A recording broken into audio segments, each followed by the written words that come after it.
At 19 years old, still untouched by any man, Lena Hartwell was handed over like livestock to a stranger, a widowed rancher with 5 grieving children and a ranch full of ghosts. She expected cruelty.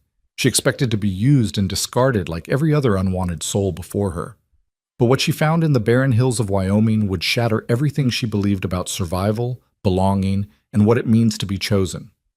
This is the story of a girl who arrived with nothing and became everything. Stay with me until the end, hit that like button, and comment with your city so I can see how far this story travels. The train lurched to a grinding halt, metal screaming against metal, and Lena Hartwell's stomach twisted with it. Through the smudged window, she saw nothing but dust, endless choking dust that rose from the Wyoming plains like the earth itself was trying to erase this place from existence. The platform, if it could even be called that, was little more than weathered planks laid across packed dirt. No station house, no shelter, just emptiness stretching in every direction beneath a sky so wide it felt like punishment. Lena pressed her palm against the glass, feeling the heat radiating through despite the autumn season. Her reflection stared back, pale skin, dark eyes too large for her thin face, brown hair pulled into a braid that had come loose during the 2-day journey. She looked exactly like what she was, unwanted cargo being delivered to its final destination. "End of the line, miss." The conductor's voice carried no sympathy, just the weary tone of a man who'd seen too many young women make this particular journey and knew how most of their stories ended. Lena stood on legs that had gone numb from sitting, smoothing down the gray dress that had once belonged to her cousin, the cousin who'd married well and had no further use for cast-off clothing or cast-off relatives. The fabric was worn thin at the elbows and hem, respectable enough from a distance but revealing its poverty upon closer inspection, much like Lena herself. She reached for her carpet bag, the only possession she'd been allowed to take. It wasn't heavy. One change of clothes, a hairbrush missing half its bristles, a book of poetry she'd stolen from her aunt's parlor the night before she left, and a small tin containing her mother's wedding ring, the only proof Lena had ever been loved by anyone. The conductor was already moving toward the next car, eager to be done with her. Lena stepped into the aisle, her boots echoing on the wooden floor. Through the windows, she caught glimpses of the other passengers, a merchant in a fine suit who'd spent the journey reading newspapers and ignoring her completely, a mother with 2 small children who'd pulled them close whenever Lena walked past, as if poverty might be contagious. The steps down to the platform were steep, and Lena gripped the railing with her free hand, feeling the splinters catch against her palm. The moment her feet touched solid ground, the heat slammed into her like a physical force. It was nothing like the humid summers of Ohio, where she'd grown up in her grandmother's house before the old woman died, and left Lena to the mercy of relatives who saw her as a burden to be shuffled between households like a piece of furniture no one quite wanted but couldn't justify throwing away. The train behind her hissed and groaned, already preparing to depart. There would be no changing her mind, no buying a ticket back to anywhere. Even if she'd had the money, which she didn't, there was nothing waiting for her in the places she'd left behind. "You the girl?" The voice came from her left, rough as the landscape, and Lena turned to face the man she'd been sold to. She didn't let herself think of it any other way because pretty words wouldn't change the truth. Her aunt had made the arrangement through a series of telegrams, each one more terse than the last. A widower needed help with his children, room and board provided, wages minimal but sufficient. Her aunt had presented it as opportunity, but Lena had read between the lines. Here was a chance to be rid of an unwanted niece without the guilt of turning her out into the streets entirely. Jonah Pierce was not what she'd expected, though she'd be hard-pressed to say exactly what she had expected. He was tall. She had to tilt her head back to meet his eyes, with the kind of build that came from decades of physical labor. His face was weathered, carved by sun and wind into hard planes and deep lines. He might have been 40 or 50 or ageless in the way men became when the land had worked them over thoroughly. His hair, dark brown shot through with gray, needed cutting. His clothes were clean but worn, patched in places with stitches that showed care if not skill. But it was his eyes that caught her attention. Blue, like winter ice, and carrying an exhaustion so profound it seemed to radiate from him like heat from sun-baked stone. "Yes, sir." Lena's voice came out steadier than she felt. Lena Hartwell. He nodded once, a short jerk of his chin that might have been acknowledgement or dismissal. His gaze swept over her, taking in her slight frame, her worn dress, the carpetbag that held everything she owned. Whatever assessment he was making, his expression didn't change. Jonah Pierce. He gestured toward a wagon waiting in the shade of the platform's overhang, the only shade visible for miles. We've got a 2-hour drive ahead. Best get started before the heat gets worse. He didn't offer to take her bag, didn't offer his hand to help her, just turned and walked toward the wagon with long strides that she had to scramble to match. Lena clutched her carpetbag tighter and followed, her boots kicking up small clouds of dust with each step. The wagon was sturdy but old, its wood bleached gray by the sun. 2 horses stood hitched to it, their heads low, tails swishing lazily at flies. Jonah climbed up onto the driver's seat with practiced ease, gathering the reins in hands that were scarred and calloused. He still didn't look at her. Lena eyed the wagon's height, the gap between the ground and the seat that seemed suddenly insurmountable in her long skirts. Before she could figure out the logistics, Jonah spoke without turning his head. There's a step. Left side. She found it, a small wooden block nailed to the wagon's side, and used it to haul herself up. The seat was sun-warmed through her dress, and she had to shift to find a spot where a protruding nail wouldn't tear the fabric. She set her bag at her feet and folded her hands in her lap, fingers intertwined so tightly her knuckles went white. Behind them, the train whistle blew, a long, mournful sound that echoed across the empty land. Lena didn't turn to watch it leave. There was no point in looking back. Jonah clicked his tongue, and the horses lurched forward.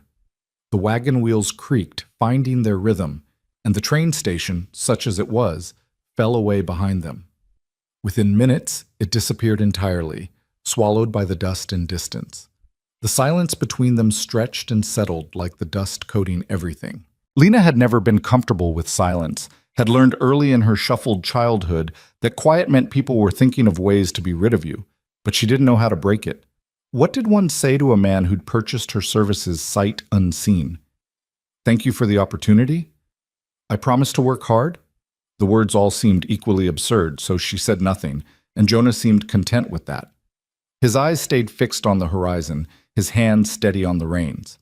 The only sounds were the creak of the wagon, the plodding rhythm of the horses' hooves, and the endless wind that swept across the plains like breath from some vast, invisible mouth. The land around them was unlike anything Lena had ever seen. In Ohio, there had been trees, thick forests and carefully tended orchards. Fields, yes, but broken up by stone walls and wooden fences, by barns and houses never more than a mile apart. Here, there was nothing to break the monotony. Just grass, brown and brittle from the summer heat, rolling away in every direction. The horizon seemed impossibly distant, the sky impossibly large. It made Lena feel small in a way that had nothing to do with her circumstances and everything to do with the sheer scale of emptiness. Never been this far west before. It wasn't a question, but Lena answered anyway. No, sir. I grew up in Ohio, near Marietta. Jonah grunted, which might have meant anything or nothing. Another 5 minutes passed before he spoke again. Your people farming folk? My grandfather was a cobbler. My grandmother took in sewing. Lena hesitated, then added, They died when I was 12. I've been with relatives since then. And they sent you out here? Still not a question, but this time there was something in his tone, not quite judgment, but close to it. They had their own families to worry about. The words came out more defensive than Lena intended. She forced herself to soften her voice. I'm grateful for the opportunity, Mr. Pierce. Are you? It wasn't sarcastic exactly, but it wasn't quite believing either. Lena felt her cheeks heat and was grateful he wasn't looking at her. Your telegram said you needed help with your children. 5 of them. Jonah's jaw tightened, the only sign of emotion he'd shown since she'd arrived. Abigail's 11. Then Caleb, he's 9. Ruth's 7. Micah just turned 5, and June... He paused, and when he spoke again, his voice had gone rough. June's barely 2. Lena did the math quickly in her head. The youngest child was 2, which meant, How long has your wife been gone? 15 months? The words came out clipped, final, and Lena understood she wasn't to ask more about that particular subject. 15 months. Barely more than a year, and he was already bringing in a replacement. The thought should have been bitter, but Lena found she couldn't muster the energy for bitterness. What did it matter? She was here, and there was no going back. What happened to the last girl? Lena heard herself ask, then immediately wished she could take the words back. Jonah's hands tightened on the reins. Lasted 3 weeks. Said the work was too hard, the isolation too much. Caught a ride back to town with a supply wagon and never came back. He cut his eyes toward her for the first time since they'd left the station. Before her there were 2 others, one made it a month, the other barely a week. Oh. Lena's voice came out small. I'm not a cruel man, Miss Hartwell. Jonah's attention returned to the road ahead. But I'm not a patient one either. I've got a ranch to run, cattle to manage, and 5 children who need raising. I can't keep stopping work to explain how a household runs or to comfort girls who thought frontier life would be some kind of adventure. You'll work hard. The children can be difficult. The house needs a firm hand. He paused. If you're going to run, better to do it now than after I've wasted time trying to train you. Anger, bright and unexpected, flared in Lena's chest. She'd spent 19 years being passed from relative to relative, each one making it clear she was a burden, an obligation, a problem to be solved. She'd been grateful for scraps, apologetic for existing, so careful to make herself small and useful and invisible. And still, it had never been enough. I'm not going to run? Her voice came out harder than she'd intended, sharp enough that Jonah's eyebrows rose slightly. I've got nowhere to run to, Mr. Pierce. Whatever you and your children need, I'll provide it. I don't scare easily, and I'm not afraid of hard work. She lifted her chin. What I'm afraid of is being sent back to people who don't want me. So if you're looking for someone who'll stay, you've found her. Silence fell again, but this time it felt different, charged somehow. Jonah studied her from the corner of his eye, and Lena met his gaze steadily, refusing to back down. She'd surprised him, she realized. Perhaps she'd surprised herself. Finally, he nodded. Fair enough. They drove on. The sun climbed higher, turning the wagon seat into a griddle. Sweat trickled down Lena's back, soaking into her dress. Her throat grew parched, and she eyed the canteen hanging from the side of the wagon seat, wondering if asking for water would make her seem weak. Before she could decide, Jonah unhooked it and held it out to her without a word. Thank you. She drank gratefully, the water warm and slightly metallic, but better than nothing. Jonah took a long drink after her, then secured the canteen again. Another hour, he said. Maybe less. The landscape had begun to change, subtle at first but growing more pronounced. The flat grassland gave way to rolling hills, and in the distance Lena could see the dark outline of mountains. Occasionally they passed signs of habitation. A fence line, a windmill spinning slowly in the breeze, a cluster of cattle grazing in a hollow. But no houses, no people. Just space and more space. Is it always this empty? Lena asked. Nearest neighbor's 5 miles east, town's 8 miles south, but that's just a general store, blacksmith, and a church. Anything else? You've got to go 30 miles to Casper. Jonah gestured vaguely toward the west. The ranch is 1,500 acres. Most of it's grazing land. 1,500 acres. Lena couldn't even conceive of that much space. The yard behind her grandmother's house had seemed large when she was small. How many cattle? About 200 head right now. Had more before. He trailed off, and Lena understood. Before his wife died. Before everything fell apart. And you manage it all yourself? Got a hired man, Tom Brennan, who helps with the heavy work. Lives in the bunkhouse down by the barn. He's good with cattle, not so good with much else. Jonah's expression darkened slightly. The children are afraid of him, though he's never done anything to earn it. Just big and rough-spoken, so they keep their distance. Lena filed that information away. A hired man who frightened the children, intentionally or not, was something to be cautious about. The wagon crested a hill, and suddenly there it was. The Pierce Ranch, spread out in the valley below like something from a painting, though not a particularly cheerful one. The house was 2 stories, wood frame painted white but badly in need of fresh paint. One of the shutters hung crooked. The porch sagged slightly on one side. But it was substantial, bigger than any place Lena had ever lived, with glass windows that caught the sunlight and a stone chimney rising from the center of the roof. Behind the house stood a large barn, red paint faded to dusty pink. Several smaller outbuildings, a chicken coop, what looked like a smokehouse, a structure that might have been a bunkhouse, dotted the property. A vegetable garden, or what had once been a vegetable garden, stretched along the south side of the house, though it had clearly been neglected. Weeds had overtaken most of it. And everywhere, dust. Dust coating the buildings, the fence rails, the lone tree that stood near the house like a sentinel. The whole place had the air of something slowly surrendering to the landscape around it. "Home," Jonah said, though the word carried no warmth. As they descended the hill, Lena caught sight of movement on the porch. Children, she could make out their shapes even from this distance, clustered near the door, watching the wagon approach. Waiting. Her heart began to pound. This was it then. The moment when they would see her and measure her and find her wanting, just like everyone else had. She straightened her spine, smoothed her hands over her dress one more time, and tried to look like someone worth keeping. The wagon rolled into the yard, chickens scattering with indignant squawks. Jonah pulled the horses to a stop and set the brake, but he didn't immediately climb down. Instead, he sat for a moment staring at the house, his expression unreadable. "They'll test you," he said quietly. "They've learned not to get attached. 3 women in 15 months, they've learned." "I understand. Do you?" He turned to face her fully for the first time, and Lena saw something in his eyes that might have been warning or might have been plea. "Abigail runs the house because she's had to. She won't give that up easily. Caleb barely speaks anymore. Ruth watches everything but trusts nothing. Micah's anger looking for a target, and June," his voice cracked slightly. "June doesn't remember her mother. She cries for her anyway." Lena's throat tightened. "I'll do my best." "Your best might not be enough." Jonah climbed down from the wagon, his boots hitting the ground with a solid thud. "But I suppose we'll find out." He didn't help her down, and Lena didn't expect it. She grabbed her carpet bag and used the step, her legs stiff from the long ride. The moment her feet touched the ground, she became aware of the silence.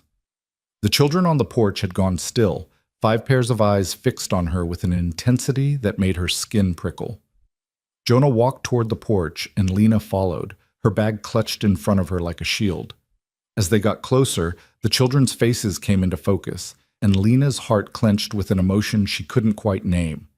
The oldest girl, Abigail, stood at the front of the group, her posture rigid, her chin lifted in challenge. She had her father's dark hair and blue eyes, but where his face showed exhaustion, hers showed something harder, determination carved into features too young to carry such weight. She wore a faded blue dress that had been let out so many times, the original hemline was visible beneath the added fabric. Her hands were red and chapped, a woman's hands on a child's arms. Behind her stood a boy who had to be Caleb, thin and wary, with brown hair falling into eyes that darted between his father and Lena without settling on either. He held himself apart from the others, as if he'd already decided that distance was safer than connection. Ruth, smaller and quieter, pressed herself against the doorframe. Her hair, lighter than her siblings, had been braided by inexperienced hands, wisps escaping around her face. She sucked on 2 fingers, a habit she was probably too old for, and stared at Lena with huge, solemn eyes. Micah stood with arms crossed, his whole body radiating hostility. He was a miniature version of his father, right down to the stubborn set of his jaw, and Lena could see the anger Jonah had mentioned simmering just beneath the surface. His clothes were dirty, his face smudged, and he looked like he hadn't allowed anyone to properly wash him in weeks. And in Abigail's arms, resting on her hip with the ease of long practice, was June. The baby, though at 2, she was hardly a baby anymore, stared at Lena with her mother's face. Lena knew this without being told, could see it in the fine bones, the delicate features that stood in sharp contrast to her older siblings' more angular faces. June's thumb was in her mouth, her free hand twisted in Abigail's braid. "Children," Jonah said, his voice formal, careful, "this is Miss Hartwell. She's come to help around the house." "Like the others," Micah said, his young voice heavy with scorn. "Micah." There was warning in Jonah's tone, But the boy just shrugged, unrepentant. Lena stepped forward, setting down her bag so she could face them properly. "Not like the others," she said quietly. "I'm going to stay." "That's what they all said." This from Abigail, her voice high and clear and absolutely certain. "You'll leave too, they always do." The pain in those words, the betrayal, the resigned acceptance of abandonment nearly broke something in Lena. She'd heard that same tone in her own voice, in the mirror dark hours when she'd allowed herself to feel the weight of being unwanted. These children knew what she knew, that people left, that love was conditional, that you could never quite be good enough to make them stay. "You're right," Lena said, and saw surprise flicker across Abigail's face. "I'm a stranger, and you have no reason to trust me, but I'm going to tell you something true, and you can believe it or not as you choose." She met each child's eyes in turn, even Caleb's, even Ruth's. "I have nowhere else to go, no family who wants me, no home waiting for me somewhere else. This is my last chance. Do you understand? Your father hired me when no one else would have me. So I'm going to work harder than anyone you've ever seen, and I'm going to stay until you're sick of looking at me, and even then I'll stay. Because I've spent my whole life being the person nobody wanted, and I'm done with it." Silence. The wind rattled through the eaves of the house. A crow called from somewhere beyond the barn. Then June, surprising everyone, reached out from Abigail's arms. Her small hand stretched toward Lena, fingers opening and closing in the universal gesture of a child asking to be held. "June, no!" Abigail started, but Lena was already moving, her body responding before her mind could catch up. She took the little girl carefully, supporting her weight, and June came willingly, settling against Lena's shoulder with a sigh that spoke of desperate, bone-deep exhaustion. Her thumb went back in her mouth. Her eyes drifted closed. Lena looked up to find 4 children staring at her in shock, and one father whose expression had gone carefully blank. "She doesn't go to strangers," Abigail whispered. "She never, not since Mama." But June was already asleep, her small body relaxing completely, trusting in a way that should have been impossible. Lena felt the weight of her, solid and warm and alive, and something inside her chest shifted and settled. "Well," Jonah said after a long moment, "I suppose you'd better come inside." He turned and walked into the house without waiting for a response. The children scattered like startled birds, Micah disappearing around the side of the house, Caleb slipping through the door after his father, Ruth retreating into shadows. Only Abigail remained, staring at Lena with an expression caught between hostility and something that might have been hope if hope hadn't been beaten out of her already. "If you hurt her," Abigail said, her voice low and fierce, "if you leave and break her heart like the others did, I'll never forgive you. Never." "I won't," Lena promised, and meant it with every fiber of her being. Abigail held her gaze for another long moment, then nodded once, sharp, decisive, and followed her father inside. Lena stood alone in the yard with a sleeping child in her arms, her carpet bag at her feet, and the Wyoming sun beating down on her head. The house waited, its door open like a mouth, ready to swallow her whole. She picked up her bag, adjusted June's weight against her shoulder, and walked forward into her new life. The interior of the house was dim after the brightness outside, and Lena paused just inside the door to let her eyes adjust. The front room served as a parlor, with worn furniture arranged around a cold fireplace, a settee with faded upholstery, 2 wooden chairs, a rug that had once been colorful but was now beaten into submission by years of boots and weather. Everything was clean, or as clean as possible in a place where dust was a constant invader, but there was an air of neglect that went deeper than dirt. It was a house holding its breath, waiting to see if it would be allowed to live again or if it would slowly suffocate under the weight of grief. To the right, through an open doorway, Lena could see a dining table surrounded by mismatched chairs. Straight ahead, stairs rose to the 2nd floor, the banister scarred by what looked like knife marks, a boy's idle carving probably. To the left, another doorway led to what had to be the kitchen. Jonah had disappeared somewhere, but Abigail stood in the dining room doorway, watching Lena with that same unsettling intensity. "June's room is upstairs," she said.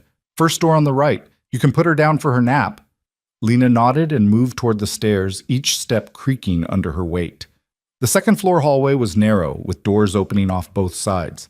She found the first door on the right and pushed it open carefully. The room was small but serviceable, with a narrow bed pushed against one wall and a crib against the other. Too small for June now, but clearly she hadn't transitioned fully to the bed yet.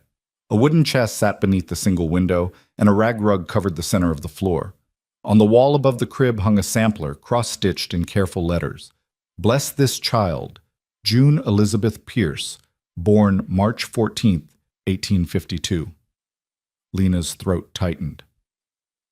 March 14th. Less than a month before June's mother died, if Jonah's timeline was correct. This woman had stitched this blessing for her daughter while pregnant, or perhaps in those first exhausting weeks of new motherhood, never knowing she had only weeks left with her baby girl. Carefully, Lena laid June in the bed, pulling a thin quilt over her.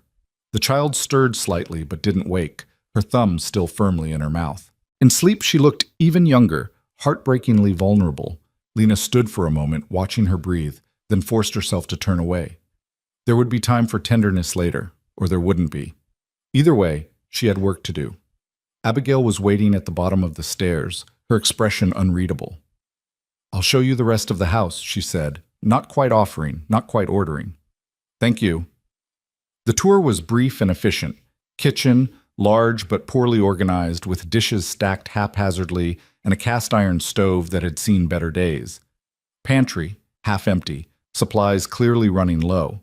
Back room for washing, with a pump that Abigail demonstrated grudgingly, and a large copper tub hanging on the wall. The necessary was outside, behind the house. Upstairs, 4 bedrooms besides June's. Jonah's, at the far end of the hall, door closed, and Abigail didn't offer to open it.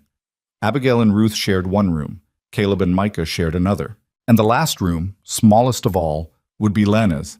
It held a narrow bed, a washstand with a chipped basin, and a single hook on the wall for hanging clothes. That was all. But it was more than Lena had had in years.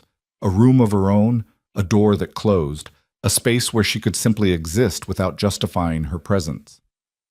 "It's perfect," Lena said, and saw Abigail's eyebrows rise in disbelief. "The last girl said it was a closet." The last girl was foolish then. Something flickered in Abigail's expression. Not quite a smile, but close. She was. Cried the first night and wouldn't stop. Father finally paid Tom to drive her back to town just to get some peace. They stood in the hallway, an 11-year-old girl and a 19-year-old woman, measuring each other. "What do you need me to do?" Lena asked. Abigail blinked. "What?" "Right now, today, what needs doing most?" Abigail's certainty wavered. "Dinner. We need dinner. I was going to make beans and cornbread, but we're low on cornmeal, so maybe just beans, or—" "Show me what we have," Lena interrupted gently. "We'll figure it out together." "Together? Unless you'd rather I stumble around your kitchen making a mess of things while you watch." Lena raised an eyebrow. "I'm a decent cook, but I don't know where anything is or how your stove heats. Seems like I could use a teacher." It was the right thing to say. Abigail's spine straightened slightly, some of the defensive hostility easing from her shoulders. "I suppose I could show you, just this once." "Just this once," Lena agreed solemnly. They went downstairs together. The kitchen, in the light of late afternoon, showed its age and wear even more clearly. The table was scarred from years of knives and hot pans. The chairs were sturdy but unmatched, likely collected over time as others broke. The stove was a beast, its surface marked with burns and scratches, but Abigail moved around it with the confidence of long practice. "We've got beans, pintos. I soaked them last night. Salt pork in the cold cellar, but not much. Flour, but like I said, the cornmeal's nearly gone. Some onions, a few potatoes that are starting to sprout, but they're still good." Abigail rattled off the inventory without looking, her hands already pulling out what they needed. "There's a chicken we could kill, but Father likes to wait until we've got company or a Sunday." Lena surveyed the ingredients, her mind already working. "What about the garden? I saw it from the wagon. Is anything still producing?" Abigail's expression closed off. "Mama's garden died with her. I've tried, but I I can cook and clean and mend, but I can't make things grow. Then we'll learn together, Lena said firmly. But for now, let's work with what we have. Beans, certainly. And I can make a skillet bread with just flour, salt, and lard. No cornmeal needed. Not as good as proper cornbread, but it'll fill bellies. Those potatoes. We'll dice them small and fry them with the onions and salt pork. Make a hash to go alongside. Abigail stared at her. You're really going to cook? Did you think I was going to stand here and supervise while you did all the work? Lena moved to the pump and began washing her hands. I told you, I'm here to help. That means actually helping. For the first time, something like cautious relief crossed Abigail's face. She moved to stand beside Lena at the counter, and together they began to work. It was a dance of negotiation, Lena offering suggestions, Abigail providing knowledge of the kitchen's quirks and the family's preferences. The stove ran hot on the right side. Caleb hated onions. Micah would eat anything if you put enough salt on it. Father liked his beans with a bit of molasses, but they'd run out 2 weeks ago. As they worked, the other children began to drift in, drawn by the sounds and smells of cooking. Ruth appeared first, silent as a ghost, climbing onto a chair by the table to watch. Then Caleb, hovering in the doorway, ready to bolt at the first sign that he wasn't wanted. Even Micah eventually slouched in, trying to look indifferent but unable to hide his hunger. Caleb, Lena said without looking up from the potatoes she was dicing, could you set the table? Abigail, where are the plates? I'll do it, Abigail started, but Lena shook her head. You're helping me with this bread. Caleb can handle plates and forks, can't you, Caleb? The boy stared at her, clearly unused to being addressed directly, then nodded slowly. Abigail pointed him toward the cupboard, and he moved with careful precision, laying out 6 plates, 6 forks, 6 cups. 6. Because even though June wouldn't eat much, she would sit with them. They were a family, even if barely holding together. The beans were finished first, thick and savory with the salt pork. The hash came next, crispy at the edges, soft in the middle. And finally, Lena pulled the skillet bread from the oven, golden brown, steaming, not quite cornbread but honest and filling all the same. It's ready, Abigail called toward the front of the house. Heavy footsteps sounded, and Jonah appeared, his hands freshly washed, but his shirt still dusty from whatever work he'd been doing. He paused in the doorway, taking in the scene, the laden table, the children already seated. Lena with a dish towel over her shoulder, looking more settled than any of the others had after their first day. Smells good, he said, and though his tone was neutral, it was also the first positive thing he'd said since collecting Lena from the train.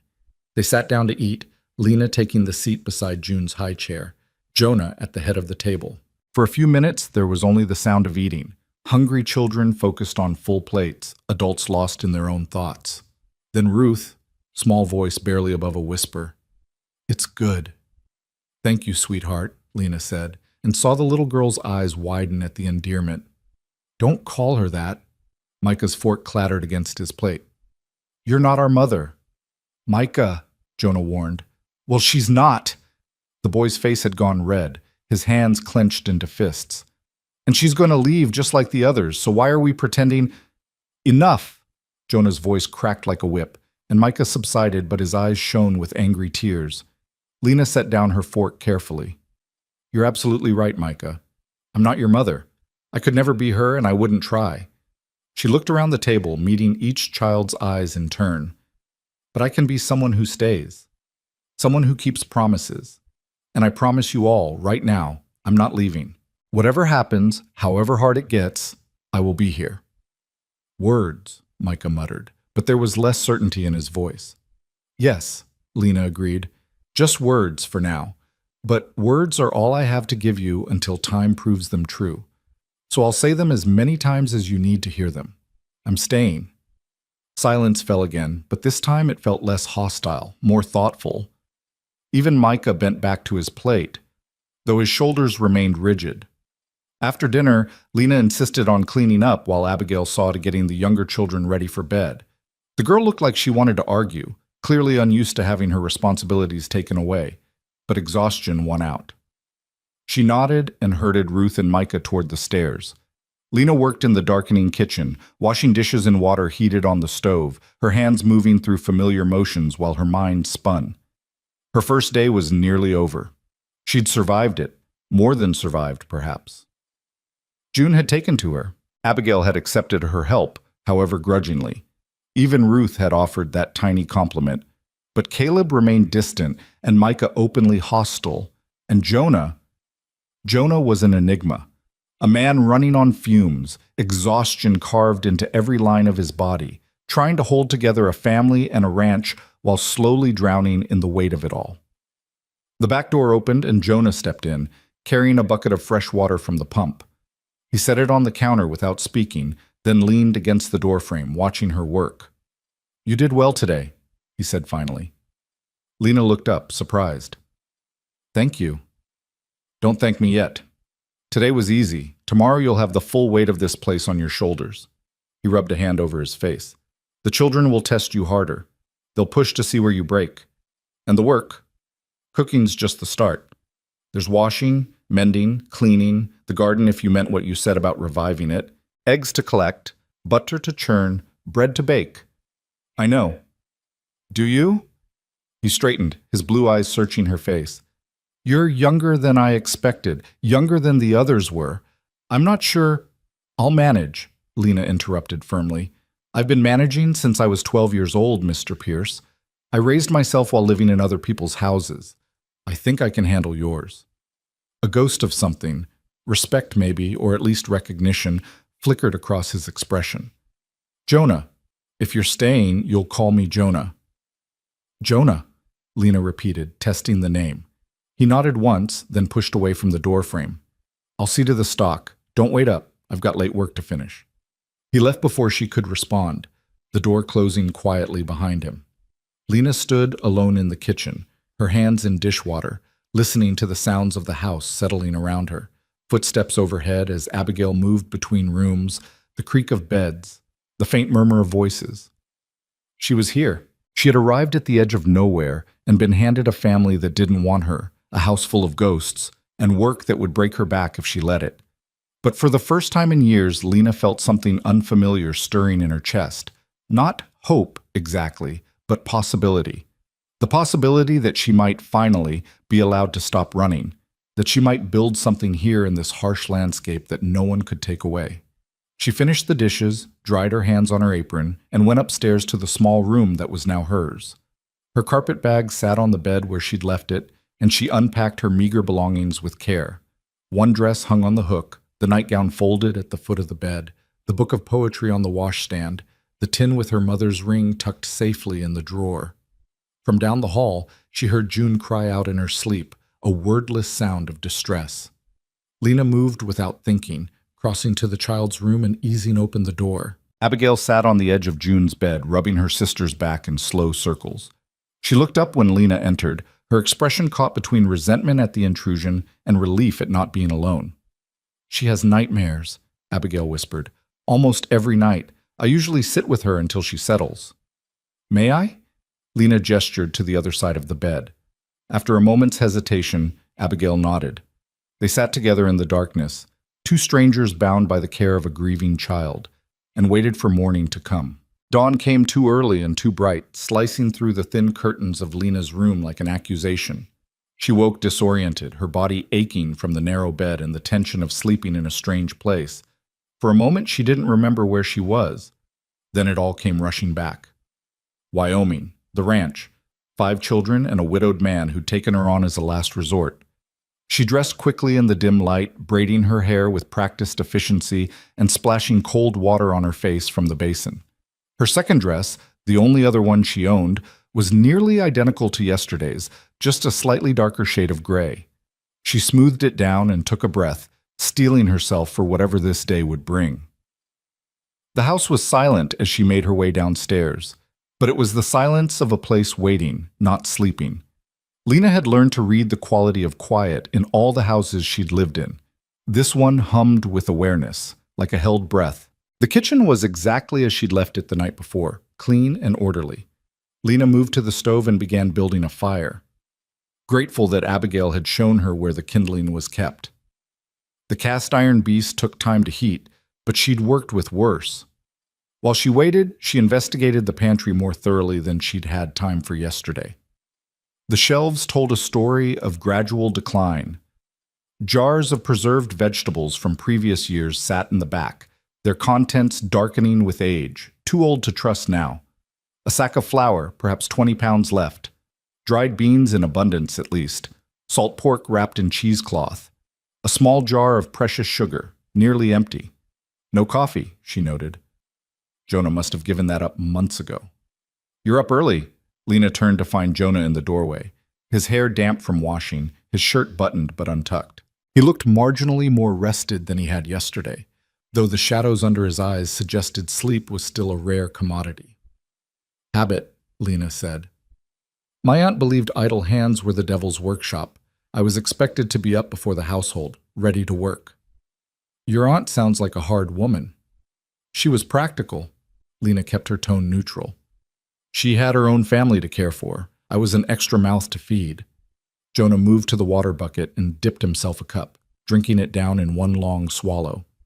What's for breakfast? I was thinking biscuits, if we can spare the lard. Maybe gravy from the salt pork drippings. There are eggs? Chickens should have laid by now. Abigail usually collects them, but I'll get them, Lena interrupted. Where's the basket? He pointed to a hook by the back door where a woven basket hung. Coop's behind the house. Watch for the rooster. He's mean. Lena took the basket and stepped out into the morning. The air was already warm, promising another scorching day, but for now it was almost pleasant. The sky stretched overhead, that same impossible blue she'd seen yesterday, and the land rolled away in every direction, brown and endless. The chicken coop was smaller than she'd expected, housing perhaps a dozen hens and one large, aggressive-looking rooster who eyed her with clear suspicion. Lena had collected eggs before. Her grandmother had kept chickens, so she knew the trick was to move confidently, not giving the birds time to mount a defense. She gathered 7 eggs, warm and brown, before the rooster made his move. He came at her in a flurry of feathers and indignation, and Lena did what her grandmother had taught her. She kicked her skirt at him and stood her ground. The rooster retreated, affronted, and Lena made her escape with her eggs intact. Back in the kitchen, Jonah watched her return with something that might have been amusement. You've done that before. My grandmother believed everyone should know how to work. Lena set the basket on the counter and began checking each egg for cracks. She wasn't sentimental about it, but she was thorough. She raised you? Until I was 12, then she died, and I became everyone else's problem. Lena cracked eggs into a bowl, her hands steady. May I ask you something? Jonah's expression became guarded. Depends on what it is. The children's mother, what was her name? Silence stretched between them, so long that Lena thought he wouldn't answer. Then quietly, Sarah. Sarah Pierce, born Sarah Whitmore. She was 28 when she died. How did it happen? Childbed fever. His voice had gone flat, emotionless, in the way of people protecting themselves from feeling too much. June was born healthy, but Sarah started burning up 2 days later. The fever took her within a week. There wasn't anything to be done. No doctor within 30 miles, and even if there had been... He trailed off, staring at nothing. I'm sorry, Lena said softly. Don't be sorry, just don't ask me about her again. He set his cup down harder than necessary. I've got work to do. Breakfast in an hour? Yes. He left without another word, and Lena heard the front door close, then his footsteps crossing the yard toward the barn. She stood alone in the kitchen, holding a bowl of beaten eggs, feeling the weight of the name she'd been given. Sarah. The children's mother had been Sarah, and now Lena was here, trying to fill a space that could never really be filled. She pushed the thought aside and focused on what she could control, making breakfast. The biscuits came together quickly, her hands remembering the proportions, even though it had been months since she'd baked. While they cooked, she made gravy, stretching the salt pork drippings with flour and milk, seasoning it until it tasted like something worth eating. The children appeared one by one, drawn by the smell of food. Abigail first, with June on her hip and Ruth trailing behind like a shadow. Then Caleb, silent and watchful. Micah came last, his hair uncombed, his attitude already defensive. Sit down, Lena said, not looking up from the stove. Breakfast is almost ready. They sat without argument, which Lena took as progress. She served them each a plate. 2 biscuits, gravy, a portion of the scrambled eggs, and watched as they fell on the food with the single-minded intensity of children who'd learned not to take meals for granted. "It's good," Ruth whispered again, and this time Micah didn't contradict her. After breakfast, Abigail lingered while the other children scattered. She stood by the table, her hands twisted in her apron, clearly wanting to say something but not sure how to start. "What is it?" Lena asked gently. "I usually do the washing on Fridays," Abigail said in a rush. "And the mending whenever there's time, which there never is. And the house needs sweeping, and the pantry should be organized, and the vegetable garden is completely overgrown. And I don't know how to, I can't." She stopped, frustrated tears welling in her eyes. Lena set down the dish she'd been washing and turned to face the girl fully. "Abigail, how long have you been running this household?" "Since Mama died, almost from the first day." Abigail's voice shook. "Miss Caroline, the first woman Father hired. She was supposed to help, but she spent most of her time complaining and crying. So I did what needed doing. Then she left, and Miss Mary came, and she tried harder, but everything frightened her. Then Miss Patricia, who barely lasted a week before she said she couldn't bear it anymore. And through all of that, you kept this house running." "I had to. Father was drowning in the ranch work, and the children needed someone, and I'm the oldest, so you became the mother," Lena finished softly. "At 11 years old, you took on a full-grown woman's work." Abigail nodded, the tears spilling over now. "But I can't do it anymore. I'm so tired, Miss Hartwell. I'm so tired, and I don't know how to ask for help because every time I start to depend on someone, they leave." Lena crossed the kitchen in 3 steps and pulled the girl into her arms. Abigail resisted for a moment, her body stiff with the habit of self-reliance, then collapsed against Lena's shoulder and wept. Great gasping sobs that spoke of months of held-back grief and fear and exhaustion. Lena held her and said nothing because there was nothing to say that would make it better. She just held on while Abigail cried herself empty. When the storm finally passed, Abigail pulled back, wiping her face with her apron. "I'm sorry. I didn't mean to. Don't apologize. You've earned those tears 100 times over." Lena brushed a strand of hair from Abigail's face. "Now listen to me. From this moment on, you are not the woman of this house. You're a child, and you're going to be allowed to be a child. Do you understand? But someone has to." "I will handle the household," Lena said firmly. "Cooking, cleaning, mending, all of it.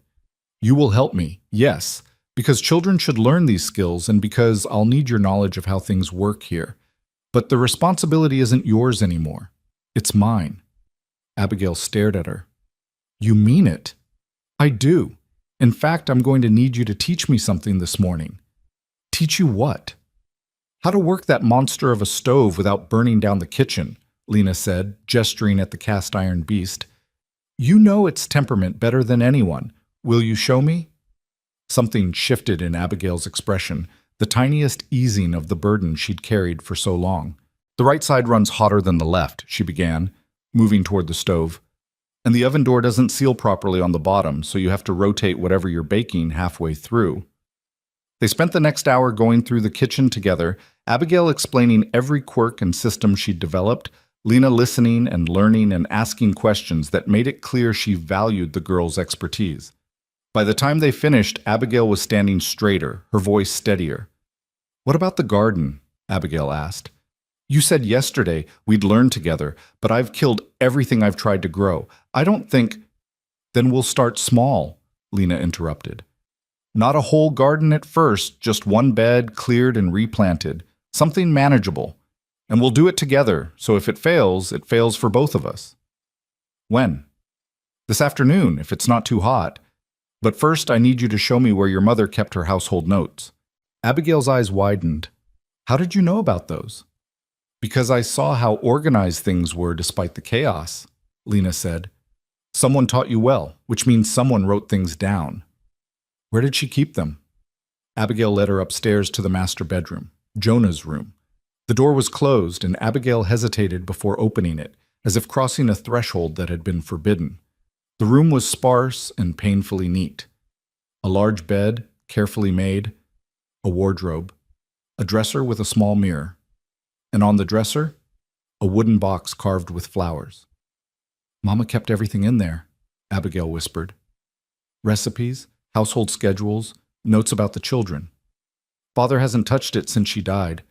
I didn't think I was allowed to look. May I? Abigail nodded, and Lena crossed to the dresser. She opened the box with reverent hands and found exactly what she'd hoped for: a woman's careful record of her life, recipes written in neat script, a household schedule broken down by day and season, notes about each child's preferences, fears, habits, a ledger recording household expenses, and tucked in the bottom, letters, correspondence between Sarah and her mother, her sisters, friends from back east. Lena closed the box carefully and turned to find Abigail watching her with something like desperation. "What are you going to do with them?" the girl asked. "I'm going to read them," Lena said honestly. "I'm going to learn from them. Your mother understood this house and these children in ways I never could, not having been here. If I'm going to help this family, I need to understand what she knew." She paused. "Would that be all right with you?" Abigail's throat worked as she swallowed hard. The other women, they never asked about Mama. They tried to pretend she'd never existed. Then the other women were fools. Lena picked up the box. "Your mother built something here, Abigail. I'm not going to pretend it never happened. I'm going to honor it by learning from it." The girl's face crumpled again, but this time she mastered herself, blinking back the tears. "Thank you," she managed. They went back downstairs together, and Lena set the box on the kitchen table. For the rest of the morning, while Abigail minded the younger children, Lena read Sarah Pierce's notes and began to understand the woman whose shadow still filled this house. Sarah had been methodical, practical, and deeply attentive to her children's needs. She'd kept detailed records of Caleb's nightmares and the songs that calmed him. She'd noted that Ruth needed extra reassurance before bedtime. She'd written that Micah's anger was really fear, and patience would win him over eventually. For June, born when Sarah must have already been feeling unwell, there were tender observations about her sweet temperament and the way she loved being sung to. There were recipes too, not just for food, but for household cleaners, poultices for minor injuries, remedies for common ailments. Sarah had been the family's healer as well as its heart.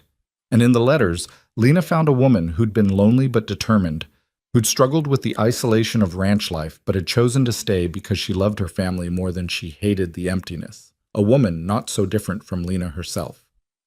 "What are you reading?"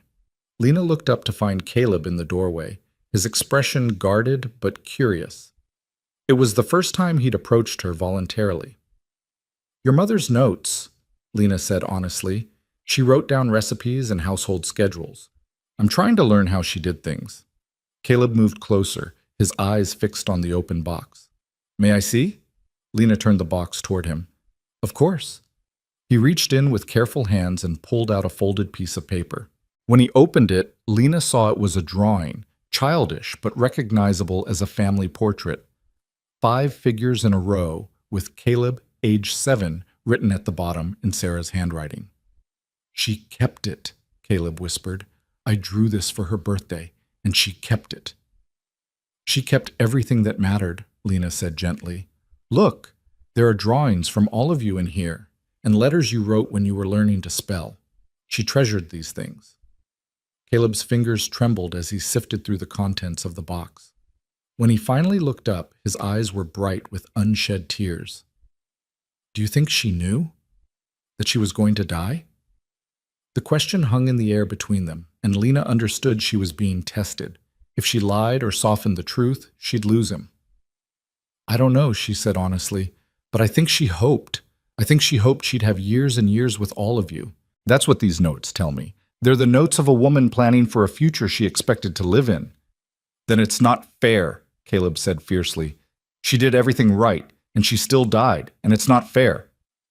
"No," Lena agreed. "It's not fair at all." They sat together in silence, a boy grieving his mother and a woman who'd never known her own, connected by the contents of a wooden box, and the understanding that fairness was a luxury neither of them had been granted. "Will you read to us?" Caleb asked suddenly. "At night, before bed, Mama used to read to us. Abigail tries sometimes, but she's too tired and her voice gets all rough. Would you read to us?" Lena's throat tightened. "I'd be honored. What did your mother read?" "Bible stories, mostly, and sometimes poetry, though Micah said it was boring." Caleb almost smiled.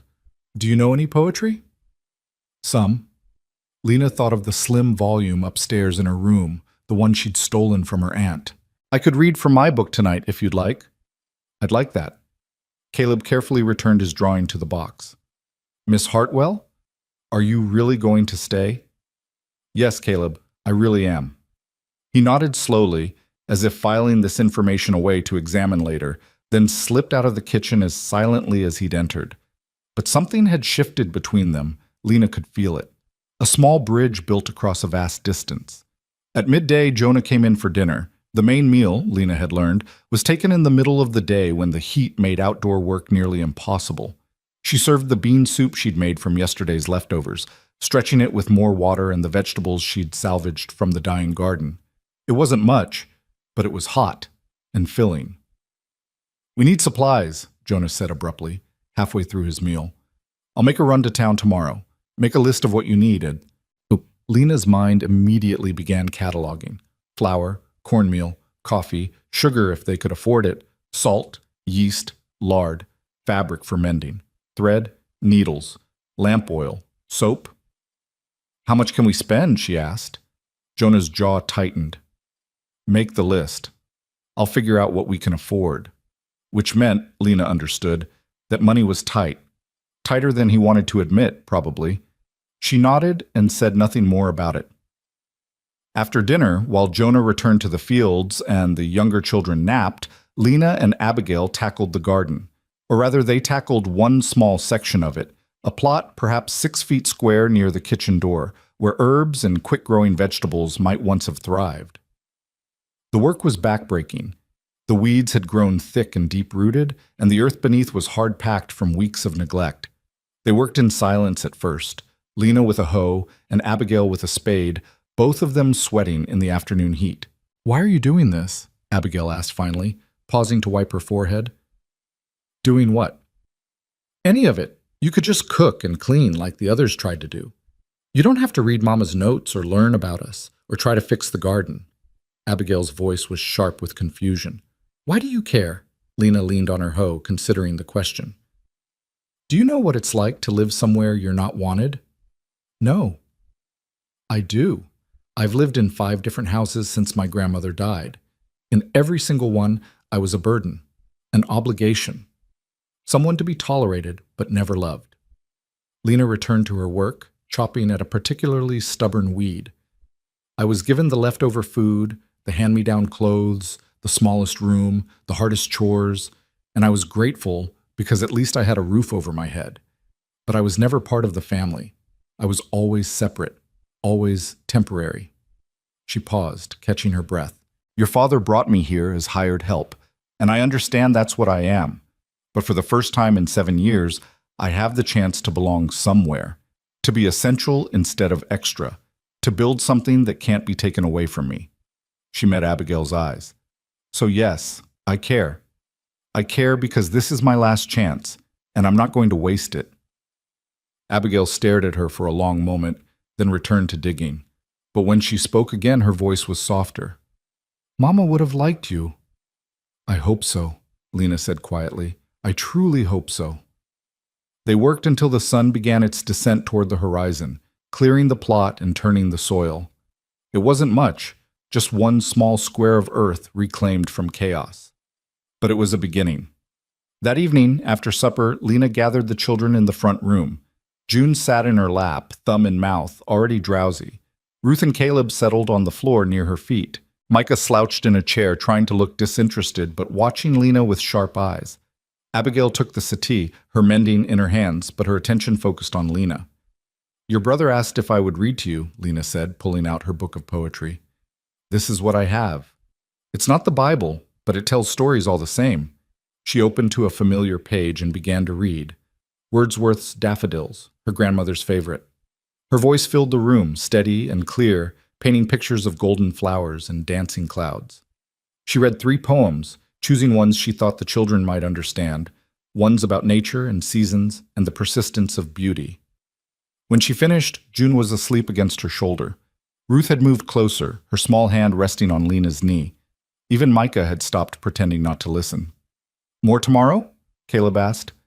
Every night, Lena promised. If you want. They scattered to their beds, and Lena carried June upstairs, tucking her in with practiced care. Abigail appeared in the doorway as Lena was smoothing the quilt. You meant what you said, Abigail said. It wasn't quite a question. About this being your last chance. Every word. Then we're the same. Abigail's voice was barely above a whisper. Because if you leave, I don't know if I can keep doing this. I'm running on empty, Miss Hartwell. If you go, I think I'll break. Lena crossed to the girl and took her hands. Then it's a good thing I'm staying, isn't it? For the first time, Abigail's smile reached her eyes. The days that followed fell into a rhythm that felt almost like normalcy. Lena woke before dawn and started the fire. She made breakfast while Jonah tended the stock.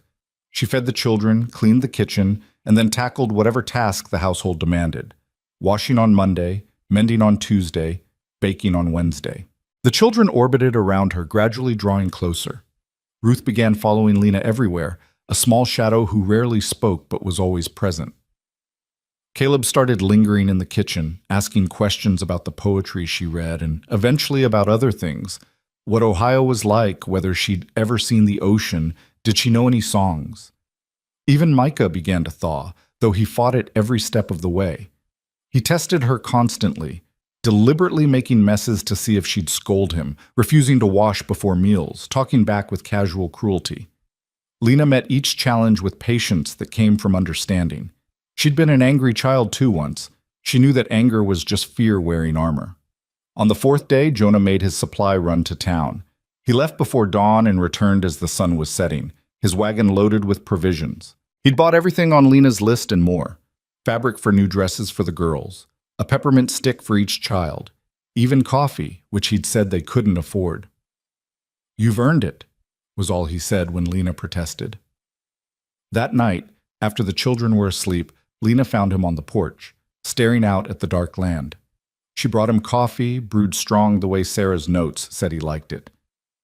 Thank you, he said, accepting the cup. For the supplies. For everything. You're paying me. Barely.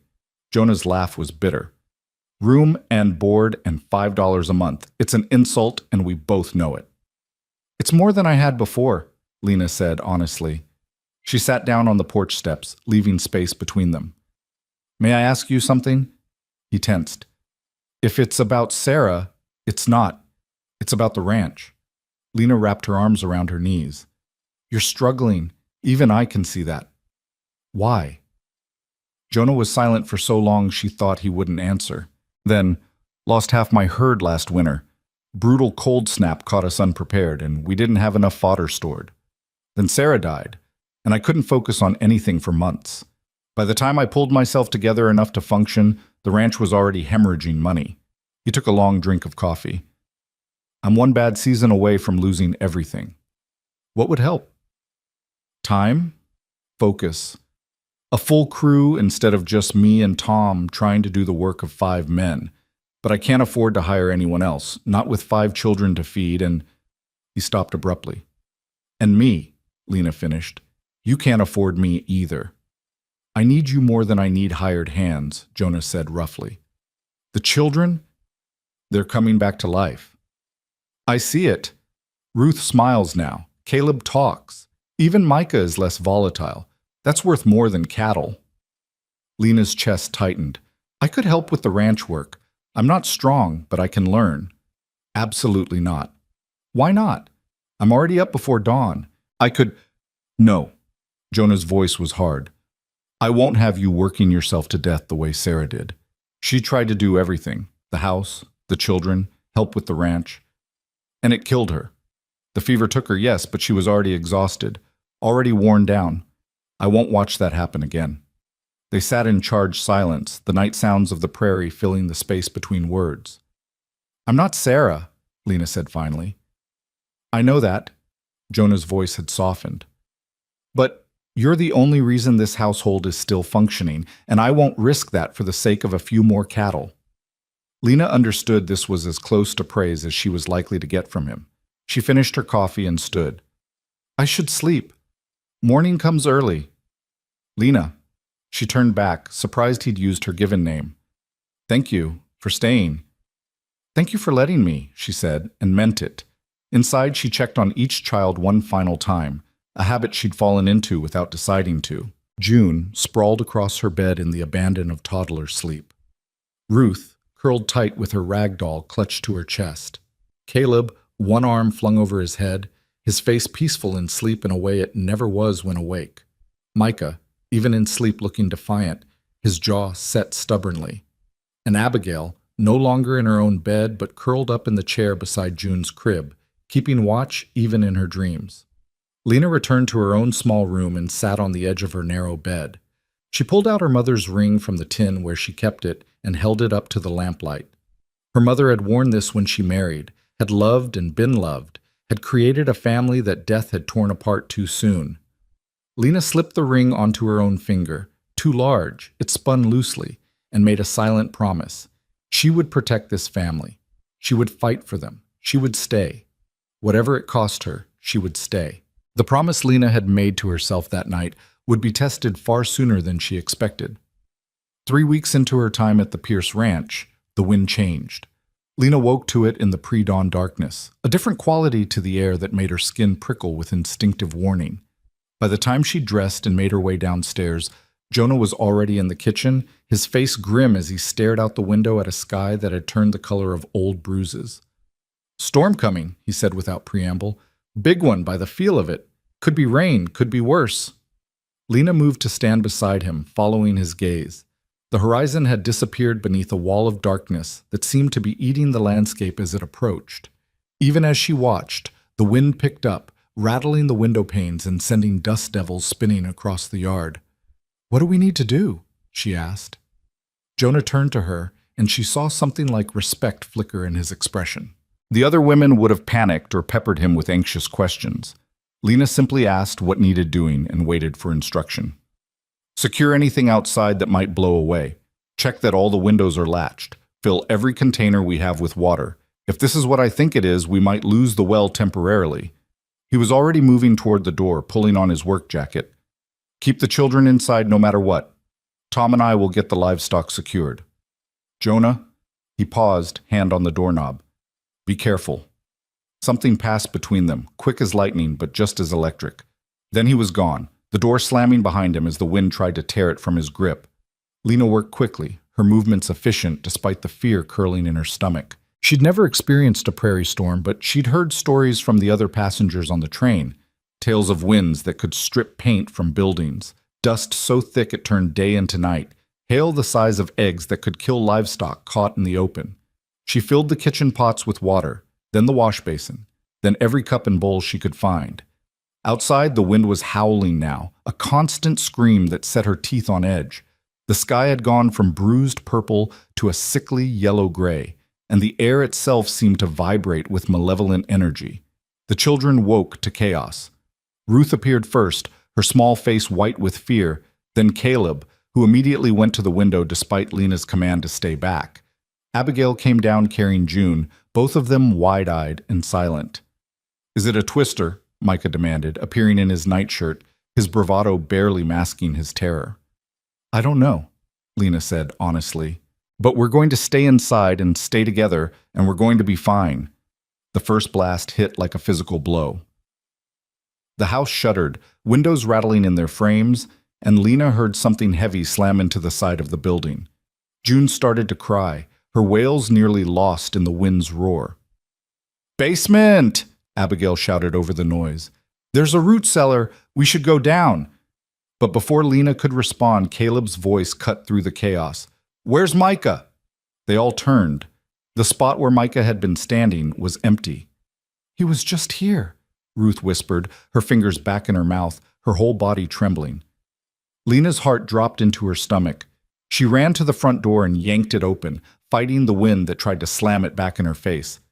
Through the swirling dust, she could barely see 10 feet in front of her, but there, a small figure running toward the barn, his nightshirt whipping around his legs. "Micah!" Lena screamed, but the wind tore his name from her lips and flung it away. She didn't think. There wasn't time to think.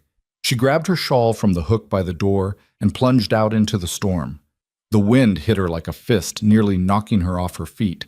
Dust filled her mouth, her nose, her eyes blinding and choking her. She wrapped the shawl around her face and forced herself forward, following the path she'd seen Micah take, praying she wouldn't lose her way in the few dozen yards between house and barn. Something flew past her head, a piece of wood torn from somewhere, spinning end over end. The chickens were shrieking, a sound of pure animal terror. Lena stumbled over something in the dark, a bucket, sent rolling by the wind, and nearly fell, catching herself on the fence rail at the last moment. The barn loomed out of the dust like a ghost ship. The door was open, banging violently against the wall, and Lena fought her way inside, immediately grateful for the relative shelter. The horses were screaming, kicking at their stalls, their eyes rolling white with panic. "Micah!" Lena shouted, pulling the shawl away from her face. "Micah, where are you?" A small sob led her to the back corner where Micah was huddled next to a stall, his arms wrapped around something that Lena gradually realized was a cat, an old barn cat with half an ear missing, pressed against the boy's chest. "She was out here," Micah choked out, tears streaming down his dirty face. "I heard her crying, and I knew she'd be scared, and I couldn't leave her." Lena knelt beside him, checking him frantically for injuries. "Are you hurt?" "No, but Boots was—" "Then we're leaving, now!" Lena hauled him to his feet, the cat still clutched in his arms. "Hold on to me and don't let go." The journey back to the house was a nightmare. The storm had intensified, the dust so thick now that Lena could barely breathe even with the shawl over her face. She kept one hand on Micah's shoulder and the other outstretched, feeling her way along the fence line, praying she was heading in the right direction. When her searching hand found wood instead of fence rail, she could have wept with relief. The porch. They'd made it to the porch. She found the door and pounded on it, and Abigail yanked it open, her face streaked with tears.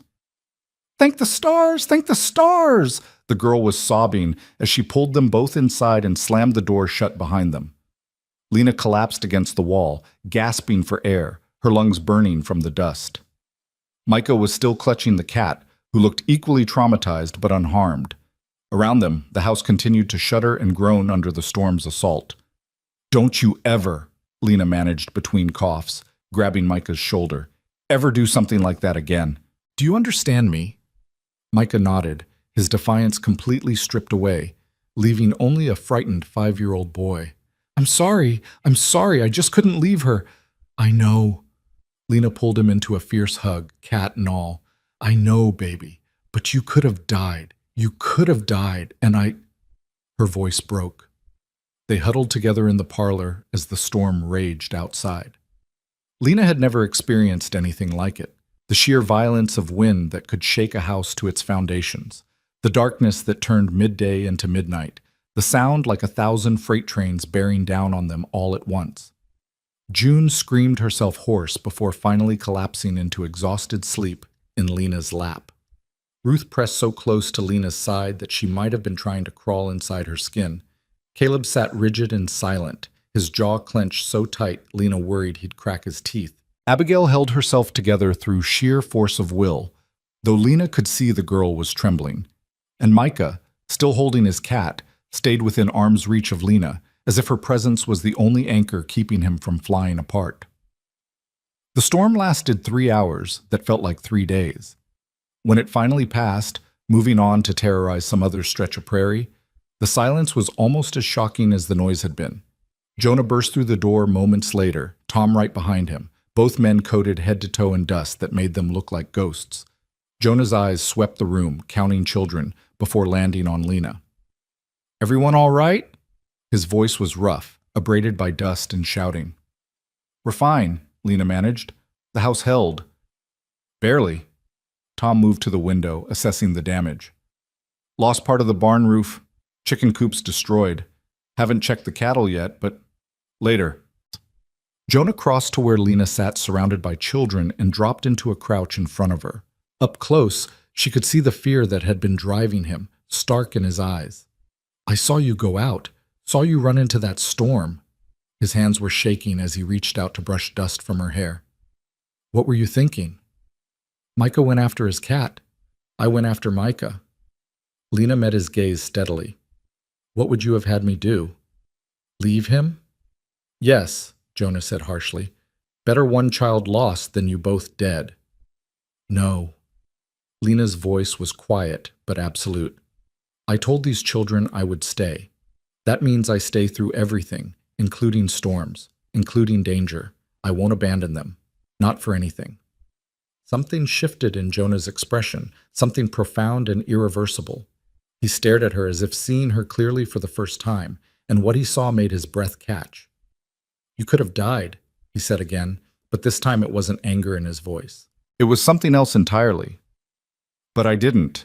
Lena managed a shaky smile. We're all here, we're all safe. The children, as if released from a spell, suddenly mobbed Lena and Jonah both, talking over each other in a rush of relief and reaction. June woke up and started crying again, and Boots the cat finally struggled free of Micah's grip and disappeared under the settee to recover from her ordeal. It took another hour to calm everyone down, to clean off the worst of the dust, to begin assessing the damage.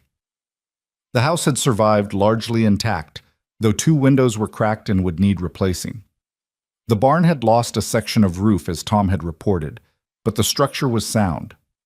The chicken coop was a total loss, scattered across half an acre, dead chickens lying like broken toys in the mud. The cattle, miraculously, had weathered the storm with only minor injuries. Jonah and Tom spent the rest of the day checking fence lines and rounding up strays, while Lena put the house back in order and tried to keep the children occupied and calm. That night, exhausted to the bone, Lena made a simple supper of bread and cheese. She didn't have the energy for anything more elaborate. The children ate without complaint, too drained themselves to care what they were eating. After the meal, Micah approached Lena where she stood at the kitchen window, watching the sun set over the storm-ravaged landscape. Miss Hartwell? His voice was small, stripped of all its usual bravado. Why did you come after me? Lena turned to face him, seeing the real question beneath the words. Why would anyone risk themselves for him? Why was he worth saving? She knelt down so they were eye to eye. Because you matter, Micah.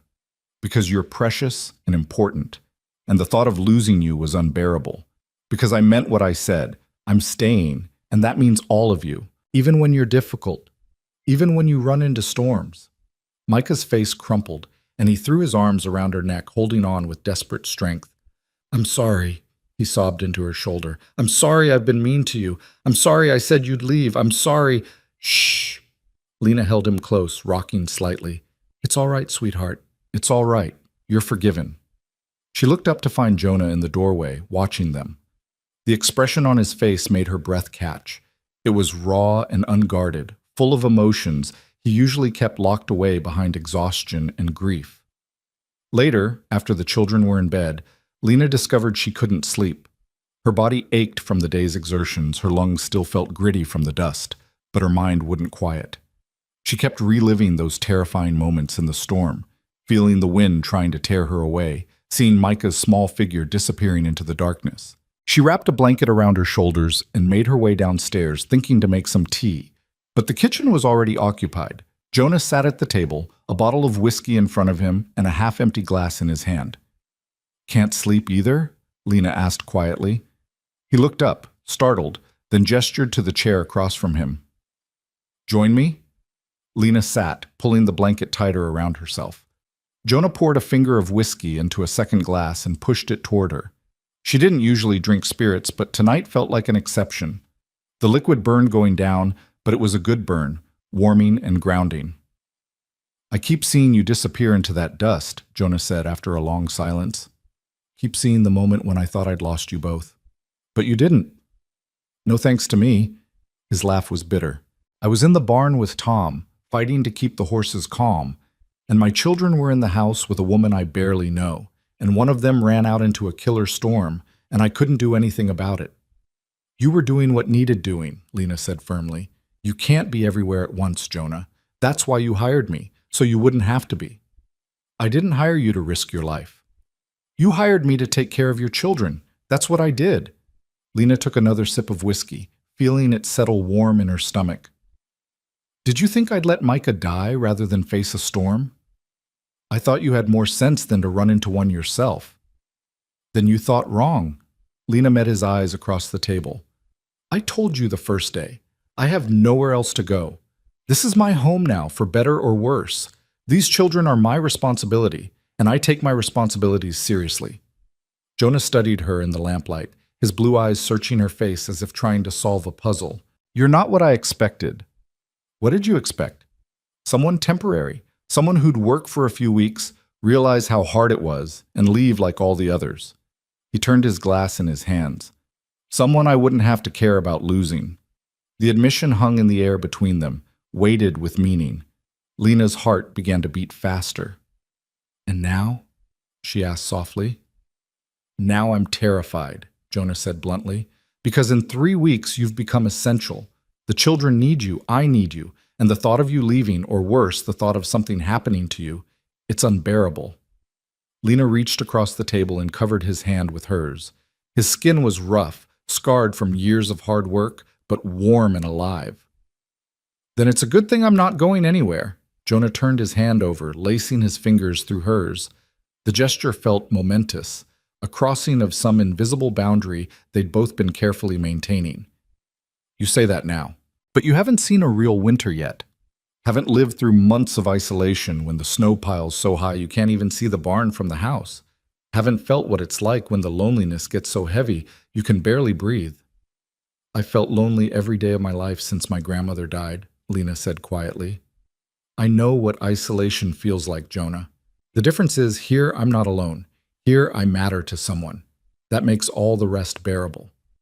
They sat in silence, hands clasped across the table, while the lamp burned low and the house settled around them. Finally Jonah stood, though he was reluctant to release her hand. "Get some sleep," he said gruffly. "Tomorrow we've got a chicken coop to rebuild and a barn to patch." "We?" Lena raised an eyebrow. "You said you wanted to help with the ranch work. Consider this your opportunity." His mouth quirked in something almost like a smile. "Unless you've changed your mind about staying through everything." "Not a chance," Lena said, smiling back. She made her way upstairs, her hand still tingling where Jonah had held it, her heart feeling both too full and impossibly light. Whatever was growing between them, this thing neither of them had named, it terrified and exhilarated her in equal measure. The next morning brought new challenges. The storm had destroyed more than just the chicken coop. It had contaminated the well with dust and debris, forcing them to boil all water before use. The vegetable garden that Lena and Abigail had worked so hard to reclaim was buried under 6 inches of dirt. And worst of all, 3 of the cattle had been injured badly enough that Jonah had to put them down, a significant financial loss the ranch could ill afford. But there were blessings too. The storm had brought rain in its wake, soaking into the parched earth and turning the brown grass a tentative green. The children, bound together by the shared trauma, had stopped circling Lena with suspicion and had finally, truly, let her in. Ruth now refused to go anywhere without holding Lena's hand. Caleb had started calling her Lena instead of Miss Hartwell, a familiarity that made her chest ache with happiness. Even Abigail had stopped trying to do everything herself and had begun to lean on Lena with the trust of a child who'd finally found someone worthy of it. And Micah had transformed completely. The angry, hostile boy was still there, but underneath Lena had found someone sweet and desperately in need of affection. He followed her around like a puppy, constantly seeking her approval, bringing her treasures he found, pretty rocks, interesting sticks, once a horrified garden snake that Lena managed to admire before firmly returning it outside. "You've worked a miracle," Jonah told her one evening, watching Micah help Lena set the table without being asked. "I'd almost forgotten what it was like when he wasn't angry all the time." "He wasn't angry," Lena corrected gently. "He was scared. There's a difference." The weeks slipped past in a blur of work and slowly accumulating small joys. The chicken coop was rebuilt, smaller but sturdier than before. Lena and Abigail replanted the garden with late-season vegetables that might still produce before the first frost. The barn roof was patched with Tom's help, though Jonah grumbled about the cost of materials. And through it all, Lena felt herself settling into this life like a hand into a well-worn glove. She learned the rhythm of the ranch, the cycle of seasons, the particular challenges of this harsh landscape. She learned that Jonah sang to himself when he thought no one was listening, that his favorite meal was chicken and dumplings, that he had a weakness for sweets he rarely indulged. She learned that late at night, when the children were asleep and the work was finally done, Jonah would sometimes sit on the porch and just stare out at the land as if searching for answers in the darkness. And she learned that if she brought him coffee and sat beside him in companionable silence, he'd eventually start talking about the ranch, about his worries, about Sarah, and the life they'd built together before death had torn it apart. "Do you think she'd approve?" Jonah asked one night, the question coming out of nowhere. "Of you being here, I mean. Of me bringing another woman into her house." Lena considered the question carefully. "I think Sarah loved you and the children enough that she'd want you all to be happy. And I think she'd be grateful that someone's here to care for the family she had to leave behind." She paused. "I've read her letters, Jonah. She was a practical woman. She'd understand that life goes on." "You're probably right." Jonah was quiet for a moment. "I used to talk to her. At night, in our room, I'd tell her about my day, ask her advice. Felt foolish, but it helped. It's not foolish to miss someone you loved." "I don't do it anymore," Jonah admitted. "Haven't in weeks. I keep thinking I should feel guilty about that, but I don't. It's like I'm finally ready to let her rest." Lena understood what he wasn't saying, that she had something to do with that readiness, that her presence had somehow given him permission to start moving forward. The knowledge was heavy and precious both. But their fragile peace was shattered on a Tuesday morning, 6 weeks after Lena's arrival, when a wagon rolled into the yard carrying a woman Lena recognized despite the years that had passed. Her Aunt Beatrice had come to take her back. Lena was in the garden when she heard the wagon, her hands deep in the soil as she weeded around the struggling tomato plants. She looked up, shading her eyes against the sun, and felt her stomach drop. Aunt Beatrice was exactly as Lena remembered. Tall, thin, dressed in severe black despite the heat, her face pinched with perpetual disapproval. She climbed down from the wagon with the help of a man Lena didn't recognize, probably hired for the journey, and surveyed the ranch with the expression of someone examining a crime scene. "Lena," she called out, her voice sharp enough to cut glass. "Stop whatever you're doing and come here immediately." Lena stood slowly, wiping her hands on her apron. Her heart was pounding, her mouth dry, but she forced herself to walk calmly across the yard. Behind her, she heard the kitchen door open. Jonah and the children would have heard the wagon, would be coming to see who'd arrived. "Aunt Beatrice." Lena stopped a few feet away, maintaining distance. "This is unexpected." "I imagine it is." Beatrice's eyes swept over Lena, taking in the worn dress, the dirt under her fingernails, the sunburned nose. "Look at you, you've gone completely native." "This is exactly what I feared would happen." "What are you doing here?" Lena asked bluntly. "I've come to collect you, of course. This arrangement was always meant to be temporary, a few months at most while I sorted out other options. I've secured you a position with a family in Philadelphia, respectable people. You'll work as a nursemaid to their children." "I have a position," Lena said, her voice steady despite the fear coursing through her. "Here." "This?" Beatrice gestured dismissively at the ranch. "This is hardly suitable for a young woman of any breeding, living in the wilderness with a widowed man caring for his children like some kind of—" She stopped herself, but Lena heard what she hadn't said. "Like some kind of woman who'd sell herself for security." "Mrs. Hartwell, I presume?" Jonah's voice, cold as winter ice, cut through the tension. He'd approached from the house, the children clustered on the porch behind him, watching with wide eyes. Beatrice turned, her chin lifting. "Mr. Pierce, we've corresponded by telegram." "We have, though I don't recall any mention of you planning a visit." Jonah moved to stand beside Lena, and she felt the warmth of his presence like a shield. "Is there something I can help you with?"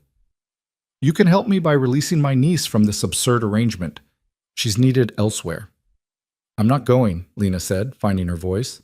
The fear was still there, but underneath it was something stronger, certainty. "I'm staying here, Aunt Beatrice, with this family." "Don't be ridiculous. You can't possibly want to stay in this godforsaken place." Beatrice's voice rose. "You're wasting your youth on someone else's children, working yourself to the bone for pennies. I'm offering you a real opportunity." "To be unwanted in someone else's house again?" Lena interrupted, her own voice rising to match. "To spend my days caring for children who aren't mine while being reminded constantly that I'm a burden? To have no home, no family, nothing that's truly mine?" She shook her head. "I've done that my entire life, and I'm done." "You ungrateful girl." She said no. Jonah's voice was quiet but carried absolute authority. Miss Hartwell is employed by me. She has a contract. A handshake and a telegram are hardly a binding contract, Beatrice snapped. She's my niece, my responsibility. I have every right to— You have no rights where I'm concerned. Lena stepped forward, her hands clenched into fists. You gave up any claim to me when you shipped me off to the frontier without even asking if I wanted to come. You didn't care then whether this was right for me. You just wanted me gone. That's not— It's true, and you know it. Lena's voice shook, but she forced herself to keep talking. I was a problem you solved by sending me as far away as possible. Well, I like it here. I'm needed here. For the first time in 7 years, I have a place where I belong, and you don't get to take that away from me. Silence fell, broken only by the wind and the distant lowing of cattle. Beatrice stared at Lena as if she'd never seen her before, and perhaps she hadn't. The meek, grateful girl who'd lived in her house was gone, replaced by someone who'd learned to fight for what mattered. If you stay here, Beatrice said finally, her voice tight with fury, you are no longer my concern, no longer family. I'll wash my hands of you entirely. Then wash them, Lena said, and felt simultaneously terrified and free. I have a family now. Beatrice's face went white, then red. She opened her mouth, closed it, then turned sharply toward her hired driver. We're leaving, immediately. The wagon was turned around and rumbling back down the drive within minutes, dust rising in its wake. Lena watched it go, her whole body trembling now that the confrontation was over. She'd done it. She'd actually done it. She'd chosen herself, chosen this life, chosen Lena. She turned to find Jonah watching her with an expression of such profound emotion that it stole her breath. Behind him, the children had left the porch and were running across the yard. And then she was surrounded by them, Ruth and June clinging to her skirts, Caleb and Micah pressing close, Abigail wrapping her arms around Lena from behind. You stayed, Abigail whispered fiercely. You chose to stay. Of course I did, Lena managed through her tears. I told you I would. I promised. That night, after the children were finally settled, it had taken hours, they'd been so wound up from the day's drama. Lena found herself once again on the porch with Jonah. But this time, he was the one who sought her out, carrying 2 cups of the precious coffee they usually saved for special occasions. You gave up your family for us, he said without preamble. I gave up people who never wanted me for people who do, Lena corrected. There's a difference. Still, Jonah set his cup down and turned to face her fully. What you did today, standing up to her, choosing to stay even though she made it clear there'd be consequences, that took courage. Or stubbornness. Lena attempted a smile. I'm not always sure which. Both, probably. Jonah was quiet for a moment, then, Lena, I need to ask you something, and I need you to be honest with me. Her heart began to pound. All right. Are you staying because you have nowhere else to go, or because you want to be here? Lena took a breath, knowing her answer would change everything. At first, it was because I had nowhere else. But now, she met his eyes.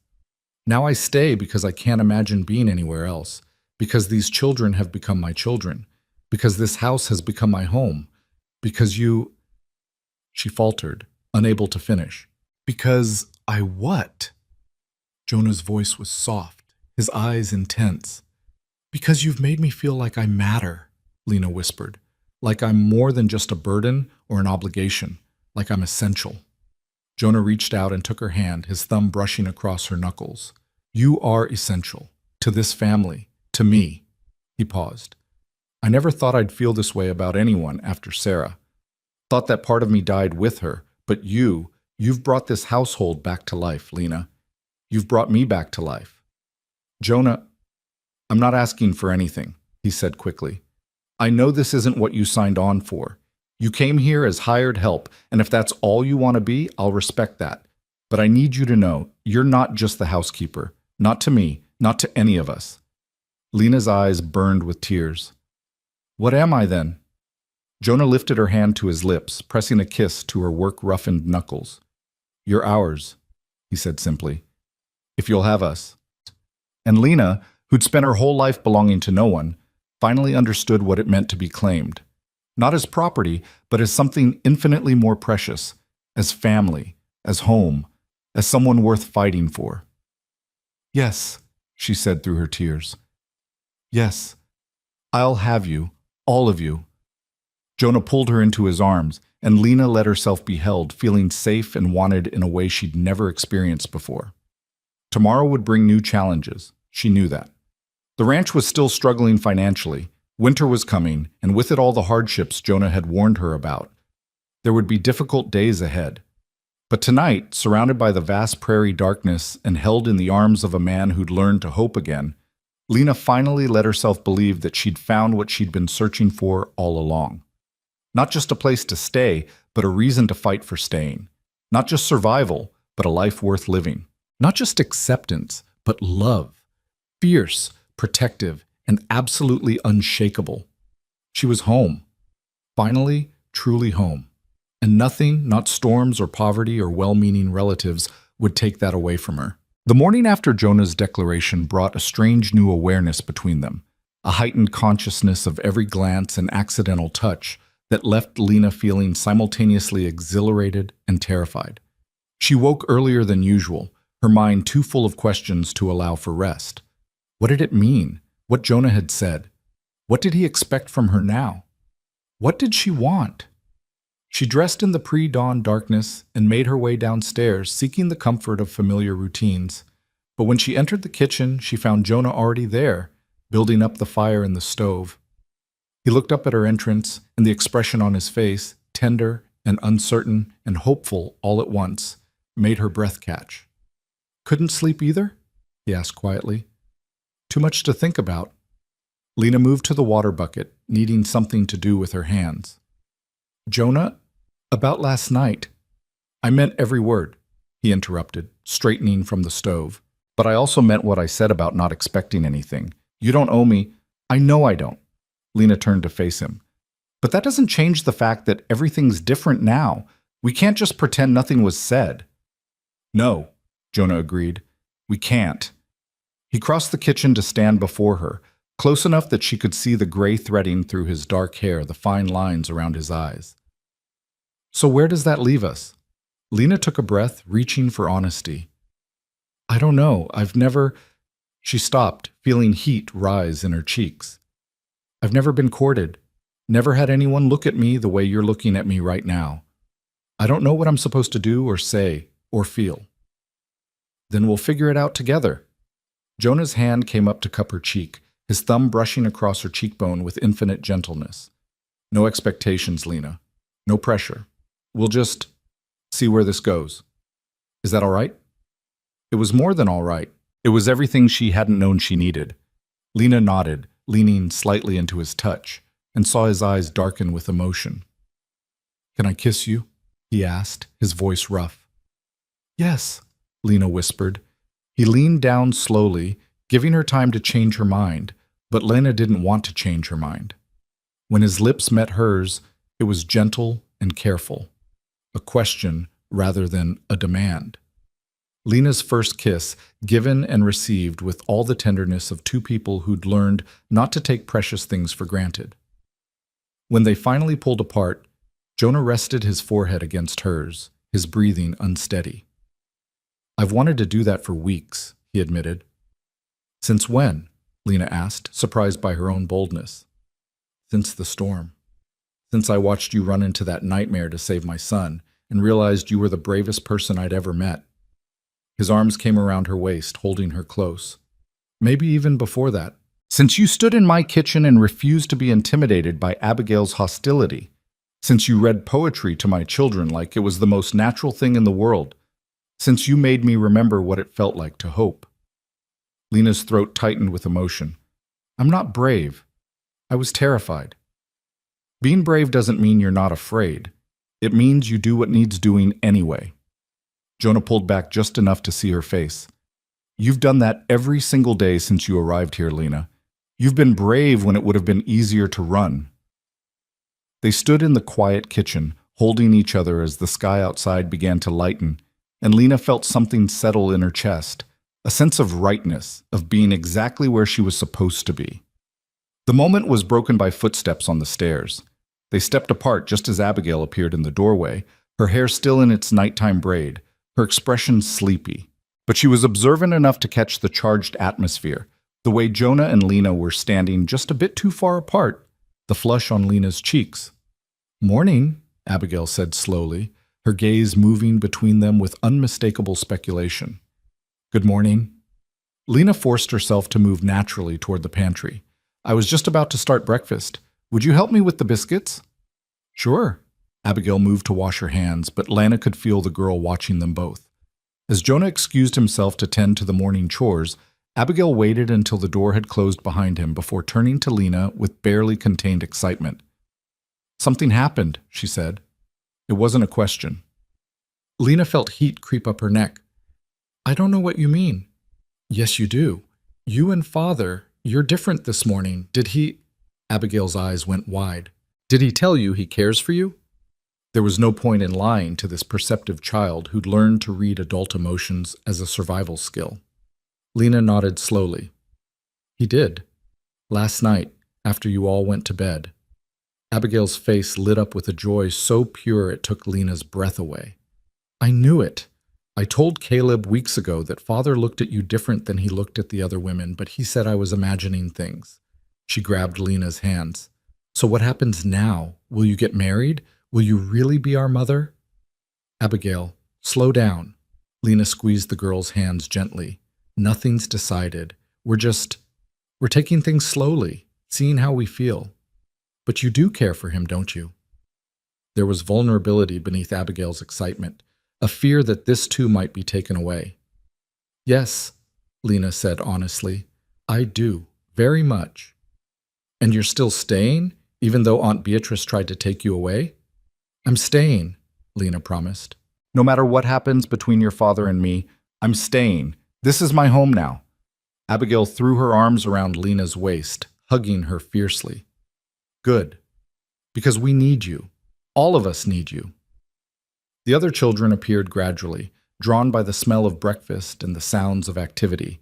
If they noticed anything different about the atmosphere, they didn't comment on it. But Lena caught Caleb watching her and Jonah with thoughtful eyes, and Ruth seemed to position herself between them whenever possible, as if trying to physically connect the two adults she'd come to depend on. After breakfast, Jonah asked Lena to walk with him to check on the cattle in the north pasture. It was a longer walk than strictly necessary for the task at hand, and Lena understood he wanted time alone with her, away from the curious eyes of 5 children. They walked in comfortable silence for a while, the morning sun already hot on their shoulders despite the early hour. The land stretched around them, brown grass rippling in the constant wind, and Lena found herself appreciating its stark beauty in a way she couldn't have when she first arrived. This place had seemed so empty then, so hostile. Now it felt like possibility, wide open and full of space to build something new. "I need to tell you about Sarah," Jonah said abruptly, breaking the silence. Lena glanced at him, seeing the tension in his shoulders. "You don't have to—" "I do. If we're going to—" He stopped, searching for words. "If there's going to be something between us, you need to understand what came before." They reached a fence line and Jonah leaned against it, staring out at the grazing cattle. Lena stood beside him and waited, giving him time to gather his thoughts. "I met Sarah when I was 22, he began. "She came west with her family, and I fell for her the moment I saw her. She was beautiful and kind and stronger than she looked. We married within 6 months." His mouth curved in a small, sad smile. "Everyone said we were too young, too hasty, but we knew what we wanted. We built this ranch together from almost nothing, had our children, made a life." "You loved her very much," Lena said softly. "I did. She was my partner in every way, not just a wife, but a true partner. When things were hard, she never complained. When I doubted, she believed." Jonah's voice roughened. "And when she died, I thought I'd died too. The only thing that kept me going was the children needing me." Lena reached out and took his hand, lacing their fingers together. "She sounds remarkable." She was. Jonah turned to face Lena fully. "But here's what I need you to understand. What I feel for you isn't about replacing her. Sarah will always be part of me, always be the mother of my children, but what I'm feeling now, what's growing between us, It's not some pale shadow of what I had before. It's different, new, its own thing entirely. I'm not her, Lena said, needing him to hear it. I'll never be her, Jonah. I can't fill the space she left. I don't want you to fill her space. I want you to make your own space. His free hand came up to frame her face. You already have, Lena. You've carved out a place in this family that's entirely yours. The children don't see you as a replacement for their mother. They see you as someone new who loves them anyway. He stopped, his thumb tracing her jawline. I see you as the woman who made me believe I could live again instead of just surviving. Lena's eyes filled with tears. I don't know if I'm strong enough for this. For all of it. The ranch, the children, you. What if I fail? What if I can't be what you need? You already are what I need, Jonah said fiercely. You think you're not strong? Lena, you've survived things that would have broken most people. You've made a home in a place that terrifies women who grew up in comfort. You've won over 5 grieving children who'd learned not to trust. You ran into a dust storm to save my son. He shook his head. If you're not strong, I don't know what strength looks like. Before Lena could respond, a shout came from the direction of the house. They both turned to see Tom running toward them, waving his arms frantically. Boss, he hollered, we got trouble. Jonah was already moving, his long strides eating up the ground.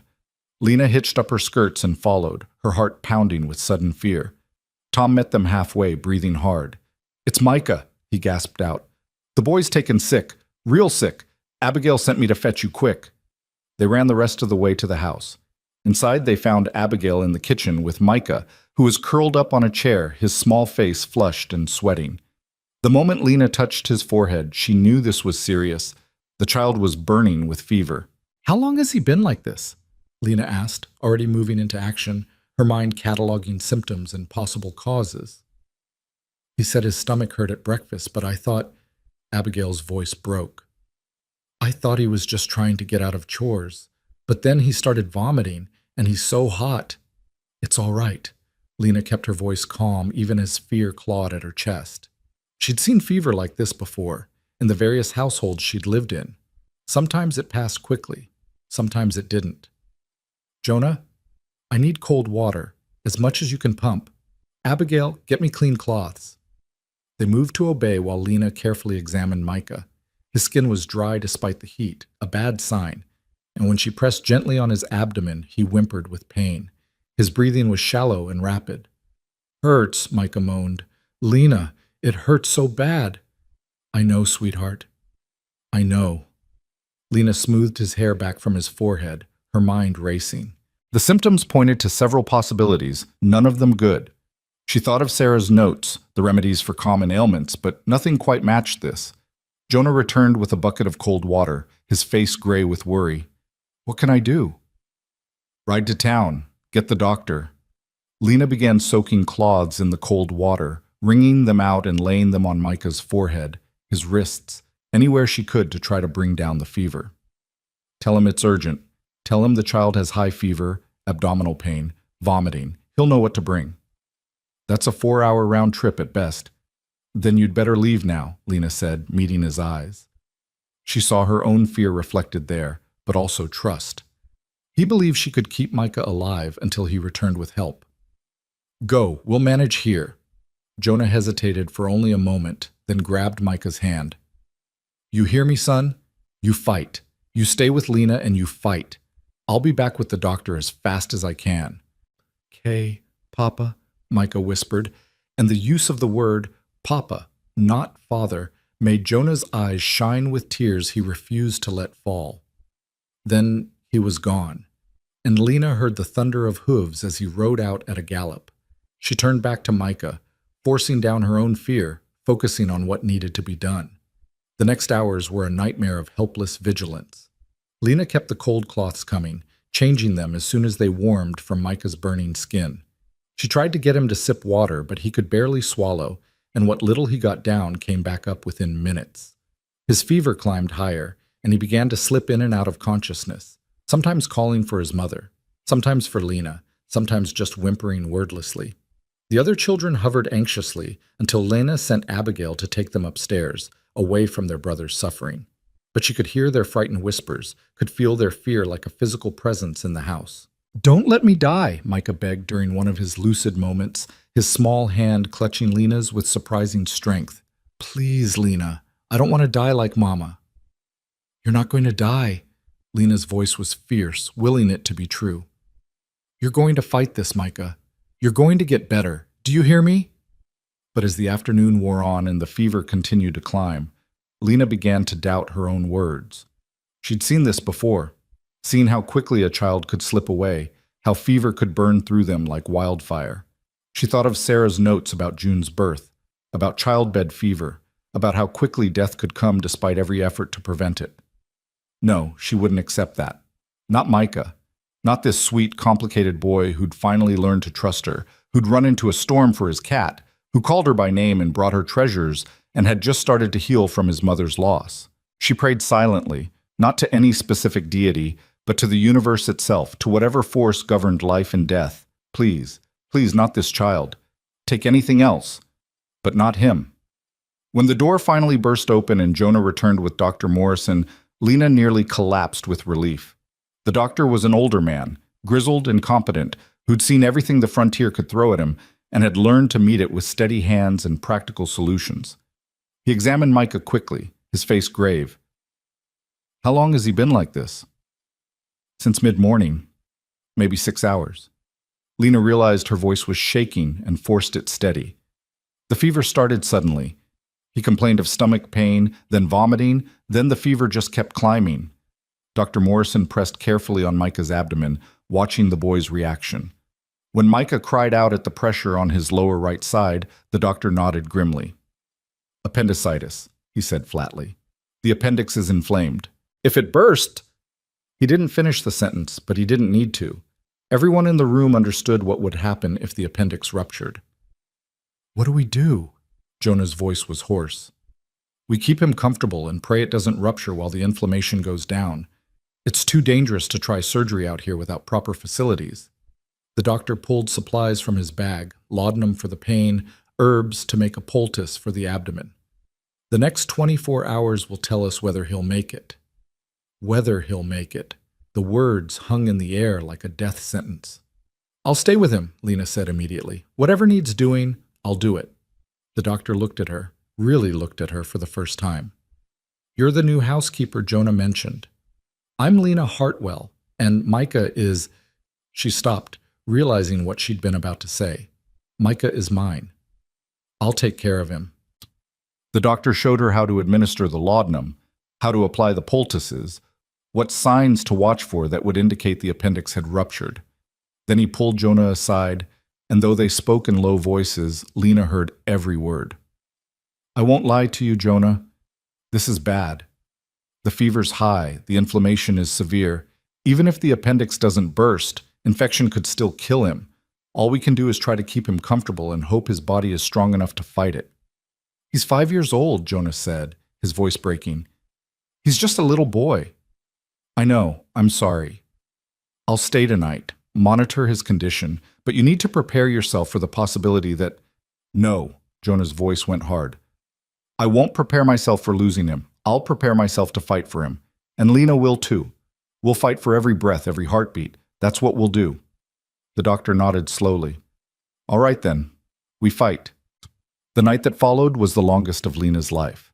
She stayed by Micah's bedside, sponging his burning skin, forcing drops of medicine between his lips, talking to him constantly even when he couldn't respond.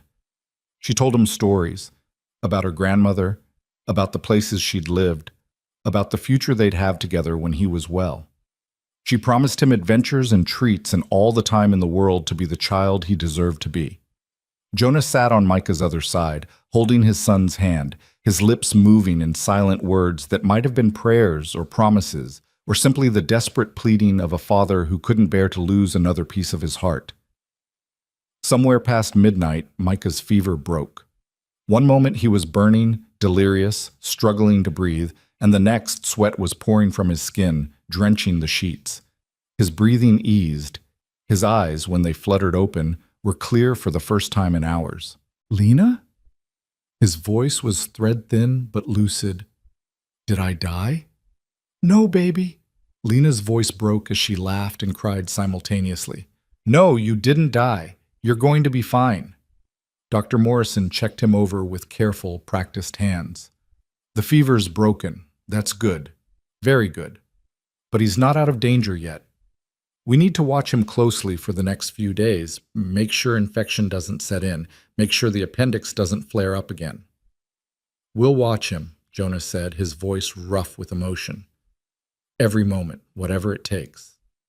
As dawn broke over the prairie, painting the sky in shades of gold and pink, Micah slept peacefully for the first time in 24 hours. Dr. Morrison dozed in a chair, exhausted from his vigil, and Jonah and Lena sat together beside the sleeping child, their hands clasped, united in their determination to protect this family they'd both come to love so fiercely. Thank you, Jonah whispered, his thumb tracing circles on the back of Lena's hand, for fighting for him, for not giving up. He's mine to fight for, Lena said simply, and realized as she spoke that it was absolutely true. These children, all 5 of them, had become hers in the deepest sense, not by blood, not by law, but by choice, by love, by the fierce, protective bond that had grown between them through shared struggles and small joys and moments exactly like this one, when the only thing standing between a child and death was the stubborn refusal of the people who loved him to let him go. Over the next 3 days, Micah slowly recovered. The crisis had passed, but he remained weak, requiring constant care. Lena barely left his side, sleeping in snatches on a chair beside his bed, waking at his slightest sound. The other children tiptoed around, their earlier boisterousness subdued by fear and the close brush with loss. But on the 4th day, Micah sat up on his own and asked for food, real food, not just broth. And when Lena brought him bread with butter and jam, he ate it all and asked for more, and she knew with absolute certainty that he would survive. That evening, after the children were all in bed and the house had settled into quiet, Jonah found Lena on the porch. She was exhausted, running on nothing but determination and love, but she couldn't seem to settle enough to sleep. You should rest, Jonah said, sitting beside her. I know, I keep thinking about how close we came to losing him. But we didn't. Jonah took her hand. Because you refused to let it happen. Because you stayed by his side and fought for every breath he took. You did the same. We did it together. Jonah turned to face her, his expression intense in the lamplight spilling from the window. Lena, these past few days watching you care for Micah, seeing your strength and your love, it made me certain of something I've been feeling for weeks now. Lena's heart began to pound. What's that? I want you to stay, not as the housekeeper, not as hired help. He took both her hands in his. I want you to stay as my wife, as the children's mother, as my partner in every way. He paused, searching her face. I know this is fast. I know we haven't known each other long, but I also know that life is precious and time is uncertain, and I don't want to waste another moment of either. I love you, Lena Hartwell. Will you marry me? Lena stared at him, her mind reeling. Marriage. He was asking her to marry him, to become his wife, to legally and permanently claim the place she'd been carving out for herself since the moment she'd arrived. I have nothing, she said, the words tumbling out before she could stop them. No dowry, no family connections, no— You have everything that matters, Jonah interrupted firmly. You have courage and kindness and strength. You have a capacity for love that's transformed this entire household. You have my children's hearts and my own. He smiled slightly. Besides, I'm a widowed rancher with 5 children and a struggling operation. I'm hardly in a position to be particular about dowries. The children, Lena said, grasping at practical concerns because the emotional enormity was too much to process. Shouldn't we ask them? Make sure they already know how they feel about you. But if you need to hear it from them before you can answer, we'll ask them tomorrow. Jonah squeezed her hands gently. But right now I'm asking you, not as their father, but as a man who's fallen in love with you. Will you marry me, Lana? She looked at this man who'd given her a home when she had nowhere else to go, who'd trusted her with his children, who'd seen her at her worst and her best and had chosen to love her anyway. She thought of the life they could build together, the family they already were, the future that stretched out before them full of possibility.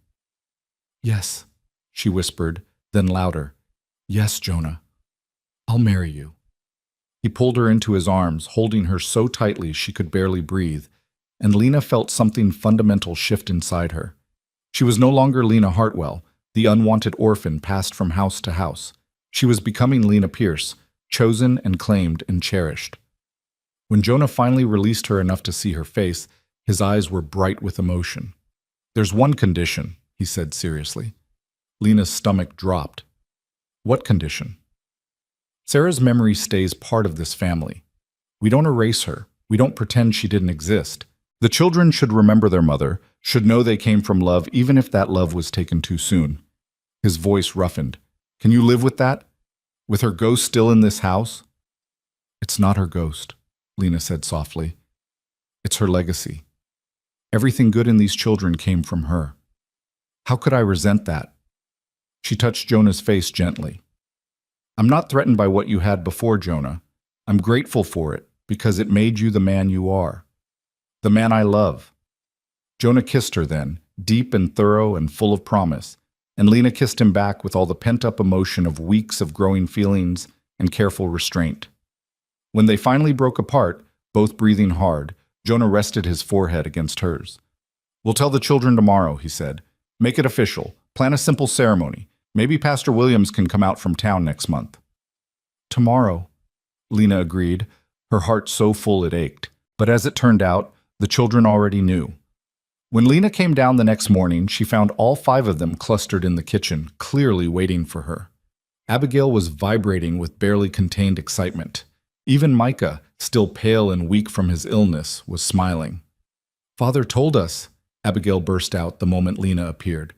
"He told us he asked you to marry him, and you said yes, and you're going to be our real mother, and—" She stopped, suddenly uncertain.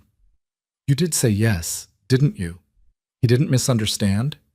"I said yes," Lena confirmed, and was immediately mobbed by children. They crowded around her, talking over each other, asking questions, making plans. Ruth refused to let go of Lena's hand. June climbed into her arms and wouldn't be put down. Even Caleb, usually so reserved, allowed himself a genuine smile. "Does this mean you can never leave?" Micah asked, his young face serious. "Even if things get hard? Marriage means you stay forever, right?" "It does," Lena said, looking at each child in turn. "It means I'm yours, and you're mine, and nothing will change that. Not hardship, not distance, not anything. Forever." "Good," Micah said with satisfaction, settling back against Abigail's shoulder. "Because I don't want anyone else." Neither did Lena. She'd spent 19 years feeling like she belonged nowhere, and now she belonged here, to these 5 children and the man who'd given her a chance when no one else would. She belonged to this harsh, beautiful land that had tested her and found her worthy. She belonged to a future she was choosing for herself rather than having chosen for her. "Forever," she promised again, and meant it with every fiber of her being. The wedding was planned for the first Saturday in October, giving them just enough time to make the necessary arrangements without the delay feeling unbearable. Lena had imagined something small and private, just herself and Jonah with the children as witnesses, but the community had other ideas. News traveled fast across the prairie, carried by supply wagons and ranch hands and the invisible network of frontier communication. Within a week of the engagement, neighbors Lena hadn't even known existed began appearing at the ranch with offerings and advice. Mrs. Henderson from 5 miles east brought fabric for a wedding dress, insisting that Lena couldn't possibly marry in one of her worn gray work dresses. Mr. Chen, who ran the general store in town, sent word that he'd ordered a proper wedding cake from a baker in Casper. Even Tom, the usually taciturn hired hand, offered to butcher one of the steers for the wedding feast. "I don't understand," Lena said one evening, overwhelmed by the outpouring. "These people don't even know me." "They know what you've done for this family," Jonah said, his arm around her waist as they watched the sun set from the porch. "Word got around about you staying through the storm, fighting for Micah when he was sick. Out here, that kind of loyalty means something. They're celebrating because you're one of them now. One of them. The words settled warm in Lena's chest. She'd spent so long being an outsider that she'd forgotten what it felt like to belong to a community, to be welcomed rather than merely tolerated. The children threw themselves into wedding preparations with enthusiasm that sometimes bordered on chaos. Abigail appointed herself chief organizer, making lists and issuing instructions with the authority of a general marshalling troops. She and Lena spent hours at the sewing machine, Mrs. Henderson had lent them, working on the wedding dress. Simple white cotton with lace at the collar and cuffs. Nothing fancy but made with love. Ruth picked wildflowers from the prairie every day, bringing them to Lena with solemn ceremony and asking if they would be pretty enough for the wedding. Lena assured her they would be perfect, privately thinking that Ruth's eager face was worth more than any hothouse blooms from the city. Caleb, with his quiet artistic bent, made a sign to hang over the porch that read Pierce Family Wedding in careful letters, decorating it with drawings of horses and wildflowers. When he showed it to Lena, his face anxious for her approval, she hugged him so hard he squeaked. Even Micah, still recovering from his illness, contributed by testing every sweet thing that came into the house and declaring whether it was good enough for Lena's wedding. His standards were exacting, and more than one well-meaning neighbor's contribution was rejected as not special enough. June, at 2 years old, didn't fully understand what was happening, but she absorbed the household's excitement like a sponge. She took to calling Lena Mama, the word slipping out naturally one morning, and then repeating with increasing frequency until it became her default. The first time it happened, Lena's eyes had filled with tears, and she'd looked to Jonah uncertainly, afraid she was overstepping. Sarah would have wanted her to have a mother, Jonah had said quietly. She would have wanted all of them to have someone who loved them the way you do. The mention of Sarah had become less painful as the weeks passed, not because her memory was fading, but because Lena had found a way to honor it rather than compete with it. She kept Sarah's recipe box on the kitchen counter and consulted it regularly. She'd framed one of Sarah's letters, one that talked about her hopes for her children, and hung it in the parlor. And when the children wanted to talk about their mother, Lena listened with genuine interest, learning about the woman whose love had shaped this family before tragedy struck. "Do you think Mama would like you?" Ruth asked one afternoon as she and Lena worked in the garden together, planting bulbs that would bloom in spring. Lena considered the question carefully. "I don't know, sweetheart, but I hope she would. I hope she'd see that I love you all and want what's best for you, just like she did." "I think she would," Ruth said with the certainty of a 7-year-old. "Because you make Papa smile again. He stopped smiling after Mama died, but now he smiles all the time." It was true. Jonah had transformed over the weeks of their engagement, shedding years of exhaustion and grief like a snake shedding old skin. He still worked long hours on the ranch. That was unavoidable, but he no longer carried the weight of the world on his shoulders alone. He'd learned to lean on Lena, to share his worries and plans, to accept help when it was offered. The ranch itself had begun to recover too. With Lena managing the household efficiently, Jonah had been able to focus more attention on the cattle and land. He'd sold off some of the weaker stock and used the money to repair fences and outbuildings. Tom had proven more capable when properly directed, and together they'd started making plans for expanding the herd come spring. It was slow progress, but it was progress nonetheless. "We might actually make it," Jonah had said one night, going over the accounts with Lena. "Another good year, and we'll be stable. 2 good years, and we might even prosper." "We'll make it," Lena had replied with certainty. "We have to. We've got too much to build together to fail now." As the wedding day approached, Lena found herself simultaneously excited and terrified. She'd never imagined she would marry, had resigned herself to spinsterhood and a life of moving from household to household. Now she was about to legally bind herself to a man, to become stepmother to 5 children, to take on responsibilities that would have seemed impossible just months ago. The night before the wedding, unable to sleep, she slipped downstairs and found Abigail in the kitchen, also awake, sitting at the table with a cup of milk. "Can't sleep either?" Lena asked, joining her. "I keep thinking about tomorrow," Abigail admitted, "about how everything's going to be different." "Everything's already different," Lena pointed out gently. "Tomorrow just makes it official." "I know, but..." Abigail twisted her cup in her hands. "What if you change? What if once you're married to father, you decide you don't want to be bothered with us anymore? What if you become mean or distant or... Abigail. Lena reached across the table and took the girl's hand. Look at me. When Abigail's eyes met hers, Lena continued firmly. I chose you before I chose your father. Do you understand that? I fell in love with you children first, with your strength and your sweetness and your resilience. Your father came later. So even if, and this is purely hypothetical, something went wrong between Jonah and me, I would still fight to stay in your lives. Because you're mine now. All of you. Marriage certificate or not, you're mine. Abigail's eyes filled with tears. Promise? I promise. Lena squeezed her hand. Now come here. She pulled Abigail into a hug, and they sat together in the quiet kitchen, a soon-to-be mother and daughter finding comfort in each other on the eve of a day that would change everything. The wedding day dawned clear and bright, the autumn air crisp with the promise of coming winter, but still warm enough in the afternoon sun to be pleasant. Lena woke early, her stomach fluttering with nerves, and found Abigail already up and heating water for baths. Today you get to be pampered, Abigail declared. No cooking, no cleaning, no work at all. Ruth and I will handle everything. Lena wanted to protest, but the determined look on Abigail's face stopped her. Instead, she allowed herself to be shepherded through a leisurely bath, her hair washed and carefully braided with wildflowers woven through it. The wedding dress fit perfectly, the simple style suiting her far better than anything elaborate would have. When she finally looked at herself in the small mirror, Lena barely recognized the woman staring back. Gone was the gaunt, frightened girl who'd stepped off the train 3 months ago. In her place stood someone with color in her cheeks, strength in her shoulders, and hope shining in her eyes. You look beautiful, Ruth whispered, standing in the doorway with June on her hip. Pretty, Mama, June agreed, reaching for Lena.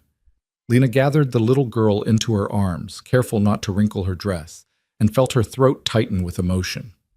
This was real. This was happening. In a few hours, she would be married, would officially become part of this family she'd come to love so fiercely. The ceremony was held in the yard, under a framework Tom had built and decorated with pine boughs and wildflowers. Neighbors began arriving around noon, their wagons raising dust clouds as they approached. Lena was overwhelmed by the sheer number of people. She'd expected perhaps a dozen, but more than 30 came to witness the wedding, bringing food and gifts and warm wishes. Pastor Williams arrived from town mid-afternoon, a jovial man who'd married Sarah and Jonah 14 years earlier and who greeted the occasion with genuine happiness. He pulled Lena aside before the ceremony began. I knew Sarah Pierce, he said gently. She was a remarkable woman, and I know her loss was devastating to this family. But I want you to know she would have approved of you. She would have wanted Jonah and the children to find happiness again, to build a new future while honoring the past. Don't let anyone make you feel like you're replacing her. You're not. You're writing a new chapter in this family's story. His words settled something in Lena that she hadn't realized was still uncertain. She thanked him with tears in her eyes and went to take her place for the ceremony.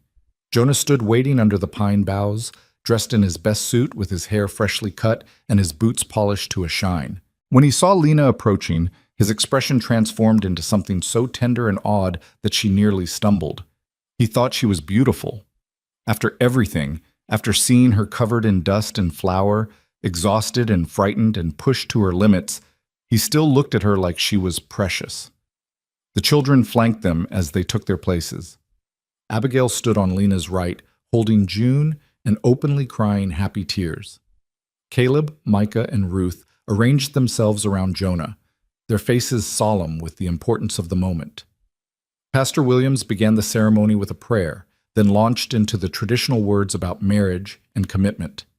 But when he got to the vows, he paused and looked at Jonah and Lena with a gentle smile. I understand you've written your own vows, he said. Jonah, would you like to begin? Jonah took both of Lena's hands in his grip strong and sure. Lena Hartwell, 3 months ago, you arrived at my ranch with nothing but a carpet bag and more courage than any person I'd ever met. You could have run when you saw how hard things were. You could have left when better opportunities presented themselves. Instead, you stayed. You fought for my children, for this family, for me.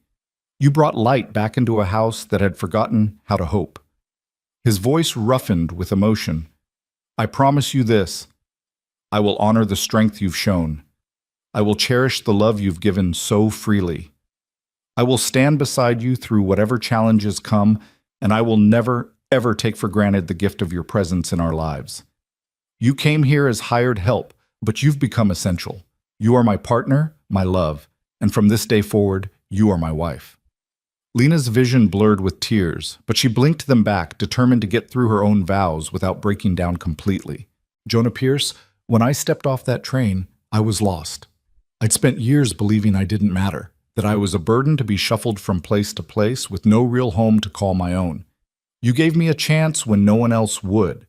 You gave me a place to belong, and then you gave me something even more precious. You gave me a family to love and be loved by. She looked at the children, including them in her words. I promise to honor Sarah's memory by loving the children she brought into this world. I promise to be a true partner to you, sharing the burdens and the joys. I promise to fight for this family, to stay when things are hard, to build a future worthy of all the hope we're investing in it.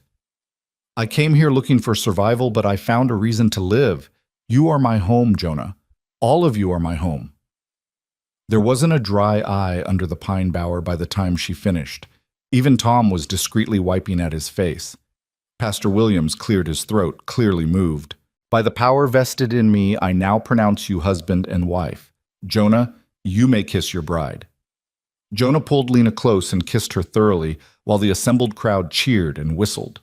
The children mobbed them the moment they separated, and for several chaotic minutes it was impossible to tell where one person ended and another began. They were simply a family, bound together by love and choice and the formal vows they'd just exchanged.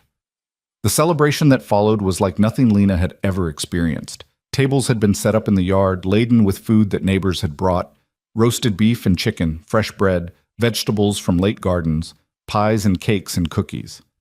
Someone produced a fiddle, and dancing began as the sun started its descent toward the horizon. Jonah led Lena in the first dance, his arms strong around her waist as they moved to the music. He wasn't a graceful dancer, but he was confident, and that was enough. Lena followed his lead, laughing when he spun her and nearly sending them both tumbling. Happy? He murmured into her ear during a slower song. Happier than I ever thought possible, Lena admitted. Is this real, Jonah? Or am I going to wake up on that train, still on my way to a ranch where nobody wants me? It's real. He kissed her temple. You're Lena Pierce now, my wife, their mother, and nobody can take that away from you. The party continued into the evening, neighbors reluctant to leave such a joyful occasion. The children, overstimulated and exhausted, eventually collapsed in various corners. Ruth asleep on a blanket under the stars, Micah and Caleb dozing against each other on the porch steps, June passed out in Abigail's arms. As the last guests finally departed and the ranch settled into peaceful quiet, Jonah and Lena stood together in the yard, surveying the beautiful chaos of the celebration. We should probably clean up, Lena said without much conviction. It'll keep until morning. Jonah turned her to face him. Tonight, I just want to be with my wife. The word still felt strange and wonderful. Wife. Lena was someone's wife, not by arrangement or desperation, but by genuine choice and love. They put the children to bed together, a routine that felt both familiar and newly significant now that it was official. Then Jonah led Lena to the room that had been his alone and was now theirs to share. Lena's few possessions had been moved in earlier, her mother's ring now resting on the dresser beside a framed photograph of Sarah with the children. If this makes you uncomfortable, Lena started, gesturing to Sarah's photograph. It doesn't, Jonah said firmly. Sarah was part of my past, and I loved her. But you're my future, Lena, and I love you just as much, just differently. There's room in my heart for both. That night, Jonah was gentle and patient with Lena's inexperience, making her first time something tender rather than frightening.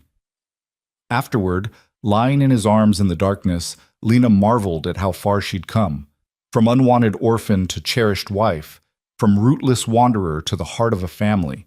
The transformation felt almost miraculous. What are you thinking? Jonah asked, his fingers trailing through her unbraided hair. That I'm grateful, Lena said honestly, that I'm terrified of losing this, that I can't believe this is my life now. Believe it. Jonah pulled her closer. Because this is just the beginning, Lena. We've got years ahead of us, years to build this ranch into something prosperous, years to raise these children and maybe add more of our own, years to grow old together watching the seasons change over this land. More children. The thought sent a thrill through Lena. The possibility of carrying Jonah's child, of adding to this family they were building, felt like the ultimate proof that she belonged here. The weeks after the wedding settled into a new rhythm. Lena was no longer the housekeeper, but the mistress of the household, and while her daily tasks remained largely the same, the weight of them felt different. She was working for her own home now, caring for her own family, building her own future. The children adjusted to the change with surprising ease.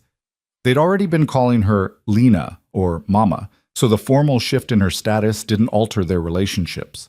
If anything, it seemed to give them permission to lean on her more fully, to trust that she wouldn't disappear. Abigail, in particular, bloomed under the certainty of Lena's permanent presence. She began to reclaim some of her childhood, spending time on things she enjoyed rather than constantly managing household crises. She taught Lena to ride, the two of them taking long afternoon rides across the prairie while Ruth minded June. She talked about her hopes for the future, maybe becoming a teacher someday, or learning to run a ranch of her own. "You don't have to leave to do that," Lena pointed out one day. "This ranch will need running for a long time yet. You could stay, learn from your father, eventually take over." The possibility clearly hadn't occurred to Abigail, but Lena could see the idea taking root. A daughter running a ranch, it was unusual but not unheard of, and Abigail had the intelligence and determination to do it well.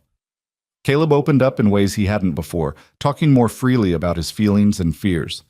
He admitted that he'd been afraid to love Lena fully because everyone he loved seemed to leave him. Lena's marriage to his father had finally convinced him that she was truly staying, and the relief was palpable. He started bringing her his drawings again, seeking her opinion and praise, and Lena made sure to display the best ones around the house. Ruth lost her nervous habit of sucking her fingers, her general anxiety easing as the household stabilized. She attached herself to Lena like a small shadow, following her from room to room, helping with chores, chattering about everything and nothing. The transformation from the silent, watchful child Lena had first met was remarkable. Micah, fully recovered from his illness, channeled his energy into helping around the ranch. He was still only 5 and couldn't do much, but he took his small responsibilities seriously, feeding the chickens, collecting eggs, helping Tom with simple tasks around the barn. The anger that had defined him when Lena first arrived was gone, replaced by the natural exuberance of a healthy, happy child. And June simply loved with the uncomplicated wholeness of toddlerhood. She called Lena Mama and Jonah Papa, and seemed to have no memory of a time when they weren't a complete family. Sometimes Lena wondered if that should make her sad, that June wouldn't remember Sarah. But then she'd remember what Pastor Williams had said. She wasn't replacing Sarah, she was writing a new chapter. Sarah would live on in the stories they told, in the recipes they used, in the love that had shaped these children from birth. As autumn deepened into winter, Lena finally understood what Jonah had warned her about. The isolation was real and sometimes oppressive. Snow piled high around the house, cutting them off from town for weeks at a time. The work was constant and exhausting, keeping the fires going, cooking for 7 people, managing the household while Jonah and Tom fought to keep the livestock alive in brutal cold. But Lena had been right when she told Jonah that loneliness was different when you weren't alone. The isolation didn't crush her because she was surrounded by people she loved, by children who needed her, by a husband who cherished her. The long winter evenings were spent reading together, playing games, working on projects. Jonah taught the boys to carve wood, producing crude but enthusiastic animals and tools. Lena taught the girls to knit, and they made scarves and mittens for everyone. On the coldest nights, they all piled into the front room, sleeping near the fire for warmth, and those nights, cramped and uncomfortable as they were, felt more like family than anything Lena had experienced in her previous life. Christmas came and went, marked by simple gifts and a feast Lena and Abigail prepared together. Jonah surprised Lena with a locket containing a tiny photograph of all 7 of them taken in town the previous month. Inside the other half was a piece of paper with Jonah's handwriting. My family, my heart, my home. Lena gave Jonah a new work jacket she'd sewn in secret, using fabric she'd ordered months ago and hidden in her trunk. It was practical but made with love, every stitch a promise of care and commitment. For the children, there were small treasures: a new doll for June, a set of watercolors for Caleb, books for Ruth and Abigail, a pocket knife for Micah that made him feel impossibly grown up. But the best gift came unbidden and unexpected in late January, when Lena woke one morning with a familiar queasiness and realized what it meant. She was pregnant, carrying Jonah's child, adding to the family they'd built together. She told him that night after the children were asleep, watching his face carefully for his reaction. What she saw there, pure joy mixed with tender concern, made her fall in love with him all over again. "Are you happy?" she asked, needing to hear it. "Happy?" Jonah pulled her into his arms, his hand coming to rest protectively over her still flat stomach. "Lena, you've given me everything. You brought my children back to life. You saved this family. And now you're giving me a future I never thought I'd have again. Happy doesn't begin to cover it." They told the children together the next morning, and the reactions ranged from Abigail's tearful excitement to June's confused certainty that the baby should arrive immediately. Even Tom, when he heard the news, offered gruff congratulations and promised to work extra hard come spring so Jonah could spend more time with his growing family. Winter finally released its grip in late March, the snow melting into rushing streams that fed the parched earth. The prairie turned green almost overnight, and wildflowers bloomed in impossible profusion. Jonah and Tom began the work of spring roundup, checking the cattle that had survived the winter and planning for the future. Lena's pregnancy progressed smoothly, her body adapting with surprising ease. By late spring, her condition was obvious, and she found herself both amused and touched by how protective everyone became. The children treated her like she might shatter at any moment. Jonah fussed over her constantly, insisting she rest more and work less. Even the ranch hands who came through on various errands treated her with exaggerated courtesy. "I'm pregnant, not dying," Lena protested one day when Jonah tried to prevent her from carrying a basket of laundry. "I know that," Jonah said, taking the basket anyway. "But I lost Sarah to childbirth, and I'll be damned if I lose you too. So humor me, please, and let people help you." Lena understood then that his protectiveness came from fear, and she stopped protesting quite so much. Instead, she accepted help gracefully and used her extra energy to plan for the future, sewing baby clothes with Abigail's help, organizing the nursery that would be set up in their room, reading everything she could find about childbirth and infant care. On a warm day in early May, Lena and Abigail decided to plant a tree in the pasture near the house. It was Abigail's idea, a marker of new growth and new beginnings, and Lena loved it immediately. They chose a young cottonwood sapling that Tom had found near the creek and carried it carefully to a spot where it would have room to grow tall. The whole family helped with the planting. Jonah and Caleb dug the hole while Micah carried buckets of water from the pump. Ruth and June collected rocks to mark the base, and Lena and Abigail carefully lowered the sapling into place and filled in the earth around its roots. "What should we call it?" Ruth asked as they patted down the soil.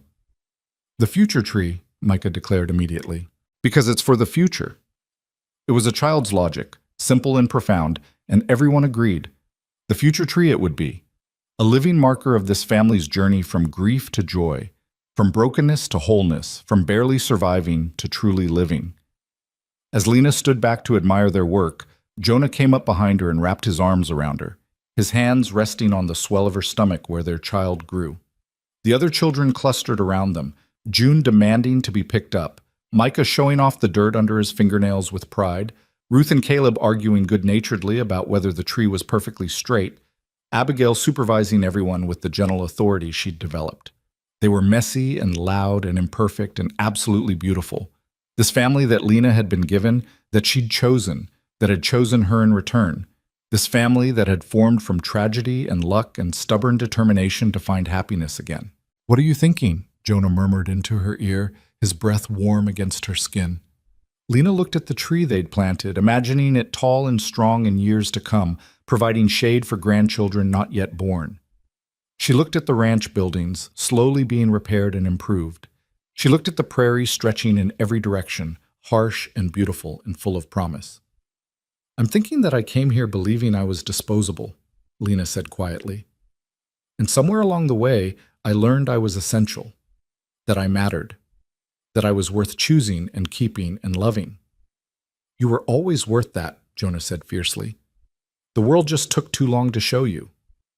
Maybe, Lena allowed, or maybe I needed to come to this exact place, to this exact family, to finally understand what I was worth. She turned in his arms to face him. Either way, I'm here now. I'm yours. I'm home. Home, Jonah agreed, kissing her forehead. Forever. And standing there in the Wyoming sunshine, surrounded by children and prairie grass and endless sky, Lena believed it. She'd arrived at 19 years old with nothing but a carpet bag and a desperate need to belong. She'd been tested by storms and sickness and her own deep-seated fear of abandonment. She'd fought for a place in this family and had been fierce enough, brave enough, loving enough to earn it. She had not been bought, traded, or borrowed. She had been chosen by a man who'd learned to love again, by 5 children who'd learned to trust again, by a harsh land that rewarded those stubborn enough to stay. This time, finally, truly, Lena belonged. And as the future tree took root in the rich earth, so too did Lena's certainty that she had found what she'd been searching for all along. Not just a place to stay, but a life worth living, a family worth fighting for, and a love that would endure through all the seasons yet to come. The ranch still had its challenges. Money was tight, the work was hard, the land was unforgiving, but they would face those challenges together, as a family united by choice and strengthened by adversity. They had survived the worst. Now they would build toward the best. And in the years that followed, that's exactly what they did. The baby, a girl they named Clara, was born healthy and strong in late summer. More children followed in time, each one adding to the family's joy and chaos. The ranch prospered slowly but steadily, Jonah's hard work and Lena's careful management finally bearing fruit. The older children grew and thrived, eventually making their own choices about their futures. Abigail did indeed take over ranch management, becoming one of the most respected ranchers in the territory. Caleb became an artist whose paintings of prairie life were exhibited across the country. Ruth became a teacher, educating frontier children in the one-room schoolhouse. Micah followed his father into ranching, eventually expanding the operation to neighboring land. And through it all, Lena and Jonah built a partnership that lasted decades, weathering hardships and celebrating triumphs, growing old together under the vast Wyoming sky. But that first year, that year of transformation from unwanted orphan to essential family member, from hired help to beloved wife and mother, from merely surviving to fully living, that year was the foundation upon which everything else was built. Lena never forgot where she came from or how close she'd come to a very different life. And she made sure her children, both the ones she'd inherited and the ones she bore, understood that family wasn't just about blood. It was about choice, about staying when leaving would be easier, about fighting for the people you loved, about making a place for yourself through courage and kindness and stubborn refusal to give up. She had arrived at the edge of nowhere with nothing but a worn carpet bag and a desperate hope for something better. She had found a family that didn't want her and had loved them anyway. She had faced storms and sickness and her own fear of abandonment. She had stood her ground when her past came to reclaim her. And she had chosen, actively, deliberately, courageously, to build a future in the last place anyone expected her to thrive. The ranch became her legacy, passed down through generations who told stories of the woman who'd arrived with nothing and built everything. The future tree grew tall and strong, just as Lena had imagined, its branches spreading wide to shelter those who came after. And every year on their wedding anniversary, Lena and Jonah would stand beneath that tree and remember the year that changed everything. The year Lena learned she was essential. The year she finally came home.